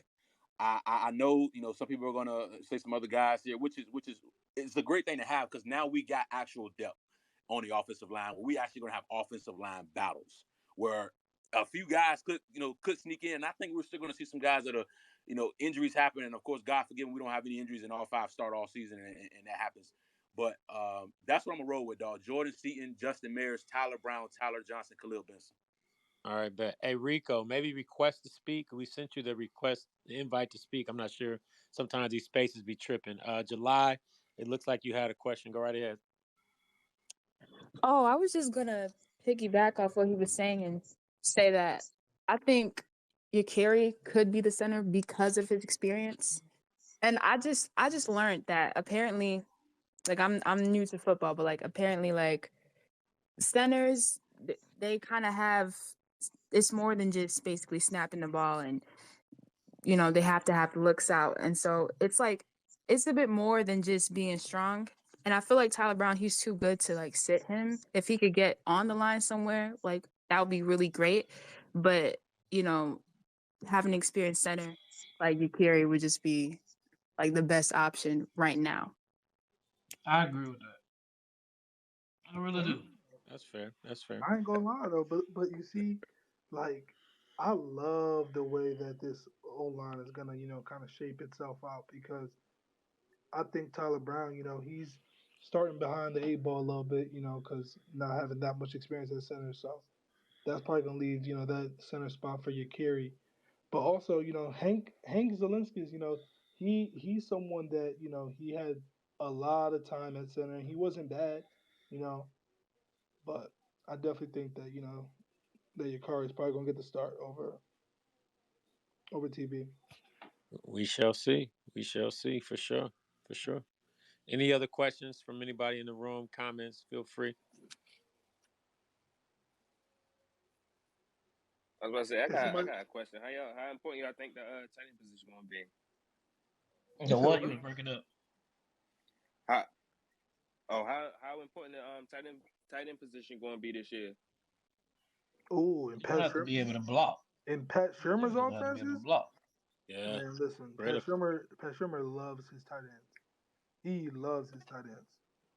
So that's kind of interesting though, because that's one position that they didn't really go and recruit the way I thought they were going to recruit the tight end position, due to the fact that Pat Shermer is, a guy who loves his tight ends. But we'll see. You got Smalls.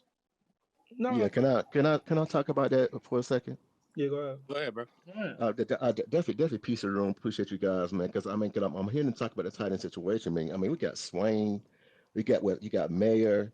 I mean, then you got to the point and everything. Like you got some of the guys that's going to actually fit in that particular line right now. I mean, it's really versatile this year going into this particular year. So, I mean, we're looking at a completely different way of actually blocking. You're looking at sometimes even actually having, 6 or 7 guys on the actual field that can even actually block and catch a pass and everything. So we're looking at something completely different. I mean, because Swain, to the point, coming out of high school, he played DN, tight end, and even defensive tackle.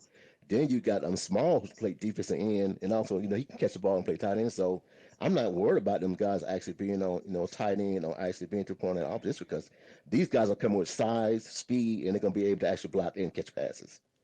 That's probably why we didn't go hard like that at it, because they're secure with their room, with what they got. I mean, they did. See, that's the thing though. They did recruit. They when the portal first opened up, they recruited 5 tight ends. They recruited Justin Jolly from UConn. They recruited the tight end from Iowa State that he left Iowa State. They recruited 2 other JUCO tight ends, and they recruited I think one more tight end in the portal. And I mean, and they ended up getting Shimon Mateo. So I think when the spring portal opens up, we'll see them get maybe 1 or 2 more guys for that And room. then on top of that and everything, on UCLA to that, they just lost their head coach, so that's another 30 days of players right now. That's going to be able to actually transfer out of that UCLA Yeah. program. So We I mean, can it's a take lot. It's a lot's going to happen. we can take that Yeah, linebacker and from I heard that UCLA. tight end That's might for be sure. that tight end might be leaving too.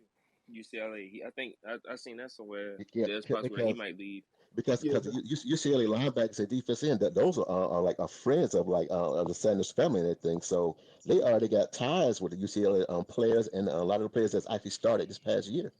see the problem with that UCLA team. See, it's so funny because that UCLA team, that that whole team is just gonna be taken apart. Everyone's just gonna take what they like from that team. They're going. But the problem is that all their best players uh were were on last year's team, and all most of those guys already are entering the draft. So we'll see though. We'll see what I mean, that tight end you talking about, he went to Utah. their tight end. Yeah, I know that. I mean, we'll see though. We'll see what maybe. The 2 players I'm thinking about right now, the twins that are on the defense now, but they weren't seniors this past year. I mean, those guys, like I said, those 2 guys actually have a relationship with Prime and the Sanders boys. I mean, they was like about to fight during the game because they know each other and everything. So Oh yeah, the They in the Murphy draft twins. though, Yeah, ain't yeah, Yeah, they was yeah. The they in the twins. draft. in that Yeah, game. they yeah. entered I think so. I think so. Okay, I didn't know that. Mm-hmm. Yeah, one on Senior Bowl this past week. They in the Yeah, draft. Oh, everybody, copy. every real really, Dante Moore. Like, I think Jay Michael started at is their receiver. I think he's still there though. I think he didn't leave, but we'll probably get off receivers. Right. Hey, we having the spaces I got is one. tripping. Rico, Rico came how back comfortable is in. y'all with the linebacker? Hold on.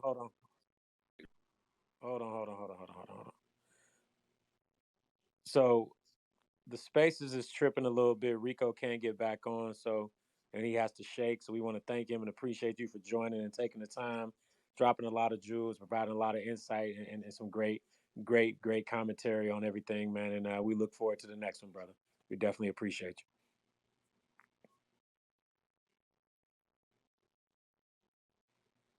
All right, we can get back to the conversation. Y'all go ahead. Whoever was talking that got muted on. I'm gonna say real quick on the tight end position. Keep a lookout on Jen Ross, Gregory Jen Ross, the Dodge City tight end. Yeah.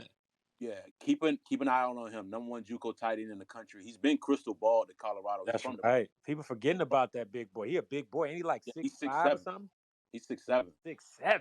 Yeah, he going up rebounding the football, though. I mean, and he blocks too. I mean, go look at his tape. He blocks too. Keep a lookout on him. He ain't committed yet. He's the number one JUCO tight end in the country. Hasn't committed anywhere, but he does have a crystal ball to Colorado. Yeah, I remember hearing about him. They kind of like got him under the radar. Yeah, 6'7" tight end. That's a beast, bro. I honestly think we stopped going after JUCO players because it's been hard to get them to qualify. Because CU standards so high. Yeah, see, that's the thing I was gonna mention. You know, he has been crystal ball for a long time, and either maybe he's a spring guy or maybe he academically didn't qualify, but we'll see. Because remember, that's how we lost Isaiah Walker to Texas State. Yeah. It happens. Yeah, for sure. Yeah, I'm thinking it's definitely academics. I'm thinking it's definitely one of those. He'll be a spring guy.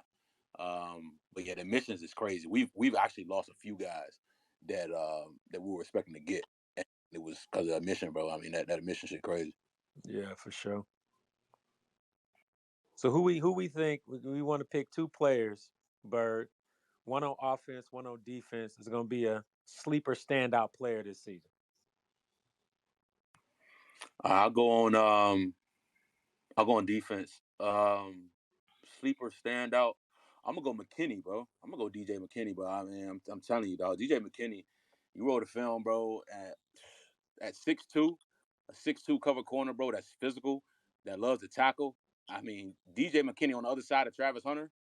I mean, I like Komani. I mean, I like the fact that we're so loaded at DB that I know a lot of DBs are going to see the field, but I think a lot of people are going to be sleep on DJ McKinney because, of course, when you got a corner, when you got a DB room, but when your corners are two 5-star guys that were number one in their class, it's easy to have a guy like DJ McKinney kind of be forgot about, especially a guy that's just getting in. I think DJ McKinney can definitely be a sleeper, but also I'm gonna throw another one in there too, Demoy Kennedy. Now I'm hoping that he takes that next step, right? My God. He was number one player in Alabama coming out of high school. I mean, Demoy Kennedy is a freak of nature, dog. He's a freak of nature, but ran track. I mean, bro, people don't realize he got carries in the backfield at Alabama. Nick Saban put him in the backfield, but he had a few carries. If you go look at the stats, bro, he got carries at Alabama. He's that damn athletic, bro. So I mean, I think Demoy Kennedy kind of like takes that next step and shows people who he really is. On the offensive side of the ball, I think it's Alton McCaskill. I think a lot of people have forgotten about. A lot of people have forgotten about Alton McCaskill, bro, and because of what he did, and because it was 2 years ago, he tore the ACL. I think people don't think he's that guy, but I believe, man, Alton McCaskill without question. And then I throw another sleeper, I guess you could say, in there is gonna be Shimon Mateer. I mean, Shimon Mateer is a legit tight end dog, and like you said, with Sherman's offense, man, it's predicated at times to get the tight end involved. And I think Shimon Mateer has a knack for finding the end zone. He had 5 touchdowns at Cincinnati.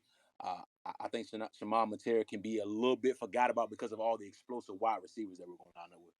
Yeah, man, and that leads me to the follow up. Like, how much burn you think Baby T.O. gonna get for real, man? It's gonna be tough. Now, Baby T.O. is a freak of nature, dog. I mean, then the good thing that Baby T.O. is sitting on right now is 3 years of eligibility. So I mean, it's not a situation where like he's like, damn, I got to come in and play right away. I only got, this is my only opportunity. But I'm hoping that he can get in. He can definitely be a red zone mismatch for sure. I mean, he can go up and high point the football.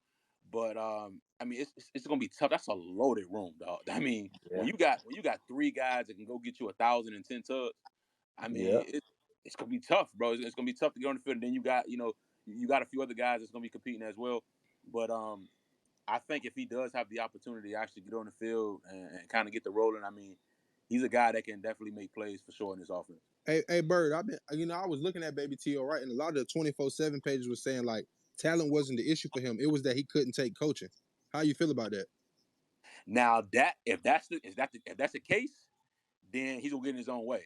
Because I'm telling you, because we all know, right? Well, Coach Prime ain't going for it. He don't care like who you are. Like he's not going for that. So if you're not gonna be coachable, I mean, this is probably the wrong program for him.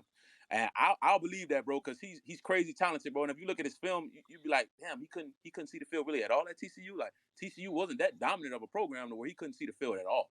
So if that is the case, which kind of makes sense, as far as because of his level of production and his makeup, if that is the case, then he's gonna have to get out of his own way, and hopefully Coach Prime can do that. Hopefully Coach Prime can kind of change his mindset a little bit, so he could be a little bit more coachable. And if so, then this could be a match made in heaven. No doubt. Yeah, Lord, I ain't gonna lie, bro. Oh man, Baby T.O. man. I mean, let's get him on campus, man. Let's get him on campus, man. Because I don't even want to. Yeah, Let's get him on campus first, man. yeah. Let's baby steps.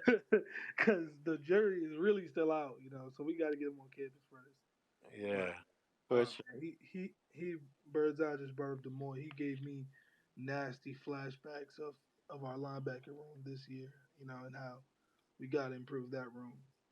Got I think we have though. what? Every room I got don't think so. improved, man. You think Linebackers we could be improved what? improved. Our linebacker room? Well, we had the players that was hurt last year though. Okay, you know what I mean? At linebacker? Yeah. I think it's gonna be Like Demoy and who? Weister. I mean, the one thing I saw that defense this past year, man, if our defensive line was much better, I mean, our linebackers would still be able to kind of roam more freer. But the lines, well, I mean, they didn't actually get any penetration. A lot of times they was getting ran over in actual run situation. I mean, the linebackers was just getting hit the entire game. So with an actual improved defensive line, I think it's gonna be a lot better linebackers this year. I don't think they're gonna be as needed as they were this past year. I mean, think about it. We had The linebackers.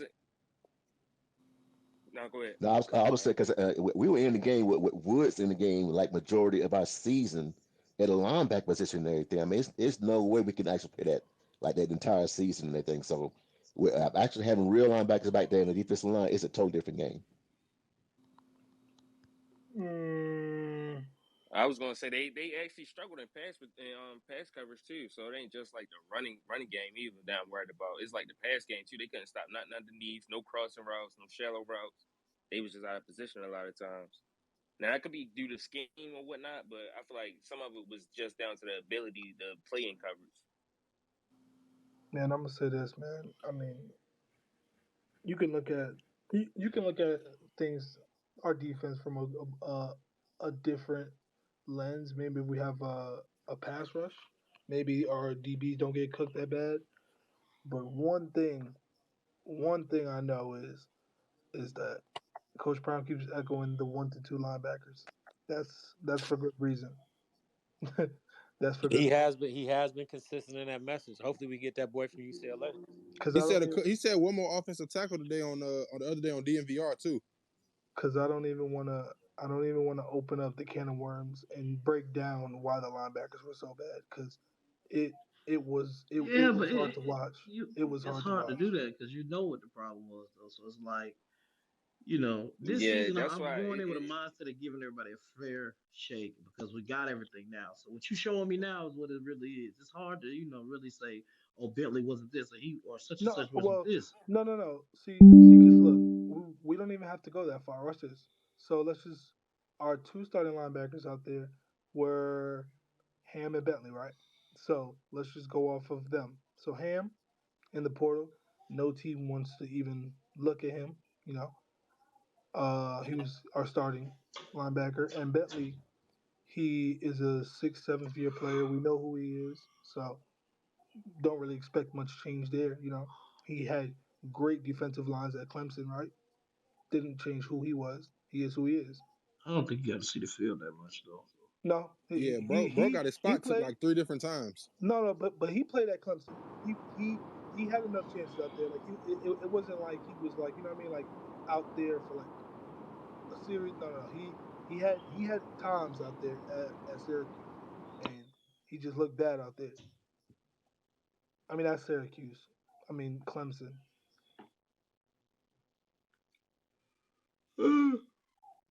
I think we just got to give everybody a fair shake, man. You know what I'm saying? Like it's so easy to just go back and look at what it was last year, but there was a lot wrong last year. So I'm giving these cats that's coming in. It's your job to take their job, and it's their job to want to keep their spot. That's how you got to look at And Dancy say the new defensive coordinator Livingston gonna let them boys eat. it. The DB's gonna have amazing man. They gonna love this. If Cromani touches his peak potential like he should, like He it's better gonna it's gonna get because DJ scary out ain't there. playing. That's why Uh, that's why I think he been going so hard this offseason. Like he done added the 20 pounds of muscle damn near. Like yeah, I think it's gonna be so great this year if he we could sure just better. if we could get everybody to look good. Like if things stay If everybody consistent, plays, it's yeah, scary. that's what I was gonna say. If Consistency. things can That's stay a if lot. things can stay more consistent than last year, it's gonna be very scary. 5 games is crazy. I'm gonna just say that again. Yeah, I don't see us losing Yeah, to Arizona. we not losing 5 games, bro. That's not All right, happening. I just thought I'd I, throw that out there, so we gonna maybe knock that three. off I could see right us now. losing three, but not five. See, I can't even sleep three because you know what that My means. You ain't going. my Yeah, I was about to floor say is three or nine and four. I'd three. say three or Listen, four. I my gotta be. floor is 9-3, man. I think we're gonna realistically go 10-2 or 11-1. Realistically. And see, the one thing about that, one thing I've been saying, when everybody starts playing Colorado, you start seeing them getting like the best games of the year when they play against Colorado. So maybe one, or maybe two, but this year they actually have a roster. They got like roster from last year and the ones that's coming in. So they got backups this year. So if they lose one player, somebody come in the game and actually be effective. So, but like last year, once one player went out, it was hard for them to kind of compete and play full I got quarters. you, So Julie. I see a better team this Like year. I could see us limiting I Travis got you. Hunter till we really start playing real competition. That's why we got so many wide receivers, so he don't have to play so Yeah, much and offense. Yeah, and I'm and cool with that though. DBs because I'm cool with that. I I'll I feel like You know what's I feel funny like you though? only play Someone Travis when needed. Coach Prime gonna have oh to no, and Coach Prime, and this is my only wish for him.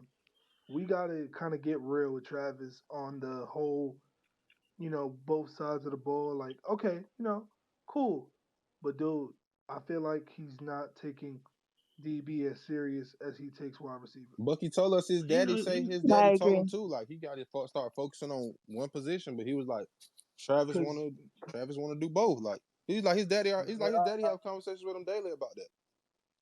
my only thing is, all right, you know, but at the same time, Travis doesn't know kind of he kind of right now is just in a moment. He don't really know that in in the future it'll be better for him to develop himself more as a DB. Right now, he plays off instinct.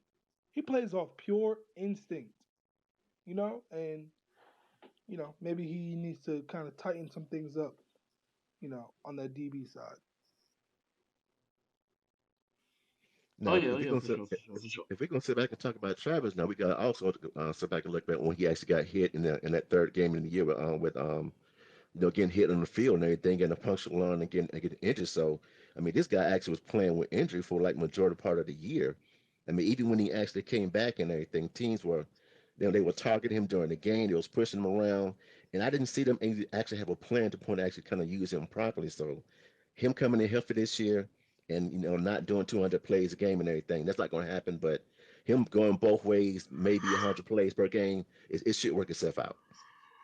We got the talent now where he doesn't really have to play wide receiver for us to be successful.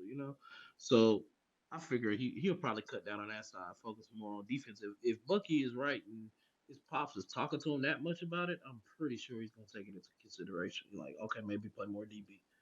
I need more DB tape because I'm going to the draft. They're gonna analyze me more as a DB. So it's just common sense, really, if you think about it. If he plans to go on and be where he want to be projected at, he has to play more DB for them to see him at DB more.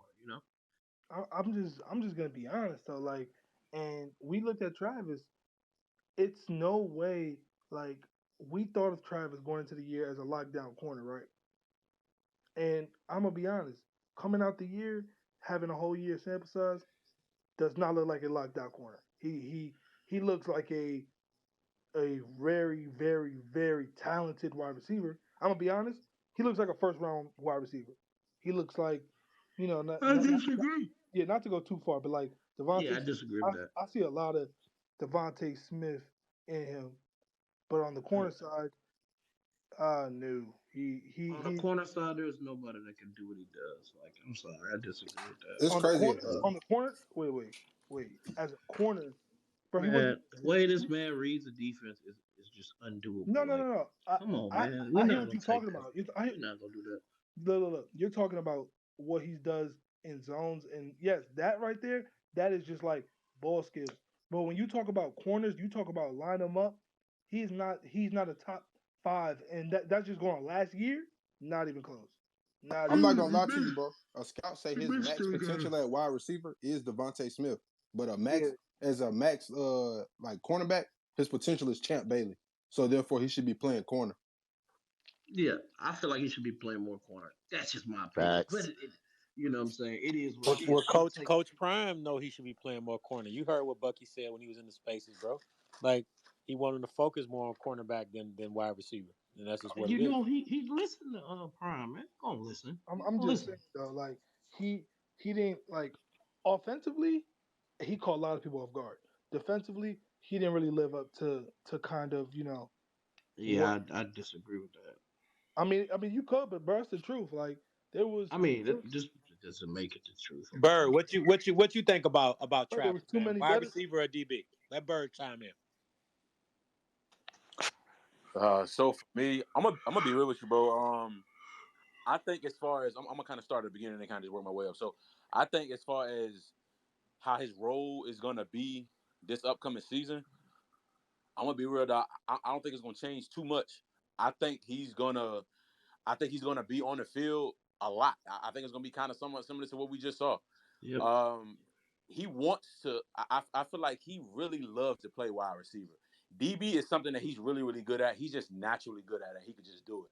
Now I'm gonna be real with you. I've heard some DBs. I've heard some high level DBs that say Travis don't play with no technique. That he's just instinctive. He's a That's super what instinctive I'm saying. corner, but he don't play with no technique. Now he go ahead. Somebody else speak. No, you Just good. You playing good. with instinct, just playing with instinct out there. But certain people don't want to hear it, but it's true. He just plays with instinct. That's all he plays with out there on defense. Yeah, I ain't gonna lie. I've heard that. I've heard. I've just talked to some guys just talking football. That guys that play corner and some guys that actually play it at a high level. And I've heard him say that, bro. Trav don't play with no technique, bro. Like if you really look at it, like he don't play with no technique, but he's extremely athletic. He's extremely instinctive. He has a high IQ. He has great ball skills. So it kind of makes up for him not really playing super technique, not really like real life playing with his feet. But at the same time, I mean, at wide receiver, I don't know how you not have him playing wide receiver, bro. Like to be able to get separation. I mean, he don't drop any passes. The catches that he's able to make. I mean, that crazy ass catch that he made when I thought he tore everything up in his knee in the last game Yeah, when we played Washington, bro. That shit was wild, that bro. was crazy, Like man. That was crazy. that shit ain't that shit ain't normal. You know what I'm saying? Like he do some abnormal shit at wide receiver, and you can say the same thing about DB. I mean, he's just that talented of a player. Um, I think he'll get a legit opportunity to play both at the next level. I really really do. I think teams are gonna give him a legit shot because he's that good. The fact that we're debating on how good he is at both of these positions, and we got both sides. Some people saying he's a top wide receiver, some people saying he's a top DB. That tells you, I mean, how good that young man really is. And I think he's gonna get a chance to play both. I know a lot of people don't want him to; they want him to kind of stick to one, but I truly don't think Travis want to do that. And I think Coach Prime gonna let Trav be Trav. Oh yeah, I agree. But let's be And honest though, Birds. Let's be honest though, because you just brought down all the intangible stuff that makes Travis a crazy talent at DB, right? Yeah, But all of those type of intangibles, you know, him at wide receiver looks natural, but him at DB, I'm like, and I love Travis, and I got to be honest. When you look at all the other best cornerbacks this year, you can see a very, very clear distinction. They might not have some of those intangibles that Travis has, but their technique always shines through. Their technique always, even when they're tired, you know what I mean? Like that technique is always going to be sound. And you know, what I mean, that's why I'm saying like, Travis, for as good as he was this year, he looked like he could be had at corner. Like there was not, you know, he's just not that lockdown corner that people kind of think he is. Bro, the distinction is I, between him and other corners is he's trying to play wide receiver. Like that's the that's distinction. It's true. hard to do both sometimes, but he feel like he can That's do both because he's so athletically gifted. You won't see Will Johnson trying to come over from Michigan and catch passes from JJ McCarthy. Like you're never gonna see Yeah, that. yeah, it's just different. He's He's just just different. different, man. And Will You can't Johnson, afford not to have him on the the best field. cornerback in college football. It's non-debatable, bro. Facts. So you cannot afford to have Travis on the field. That's just all I can say, you know. But look, y'all, we've been running long on here, man. I gotta wrap it up, man. I appreciate everybody for dropping in. Birds Eye View, you got anything you want to say before we get up out of here? Man, nah, man, I appreciate y'all, man, for having this, man. I appreciate all the support that I've been getting, you know what I'm saying, for everyone. Like, I never in a million years honestly thought that when I started this channel and when I started this journey that I'd be where I'm at right now. So, man, kudos to y'all, man. I appreciate y'all. Even if I don't, get a chance to kind of hop on here as much as I want to, I'm going to start doing it more often. But, yeah, man, I appreciate all the You know, love, you man. I just always think, welcome. When you see And that we that bubble appreciate go you, brother. around, hop in there, man. You good. We appreciate you, brother. No doubt, no doubt. And thank everybody for chiming for plugging in and tapping in. We appreciate y'all. We're gonna keep trying to bring y'all the best spaces we possibly can as we move forward. We got a few big announcements coming, so just stay plugged in.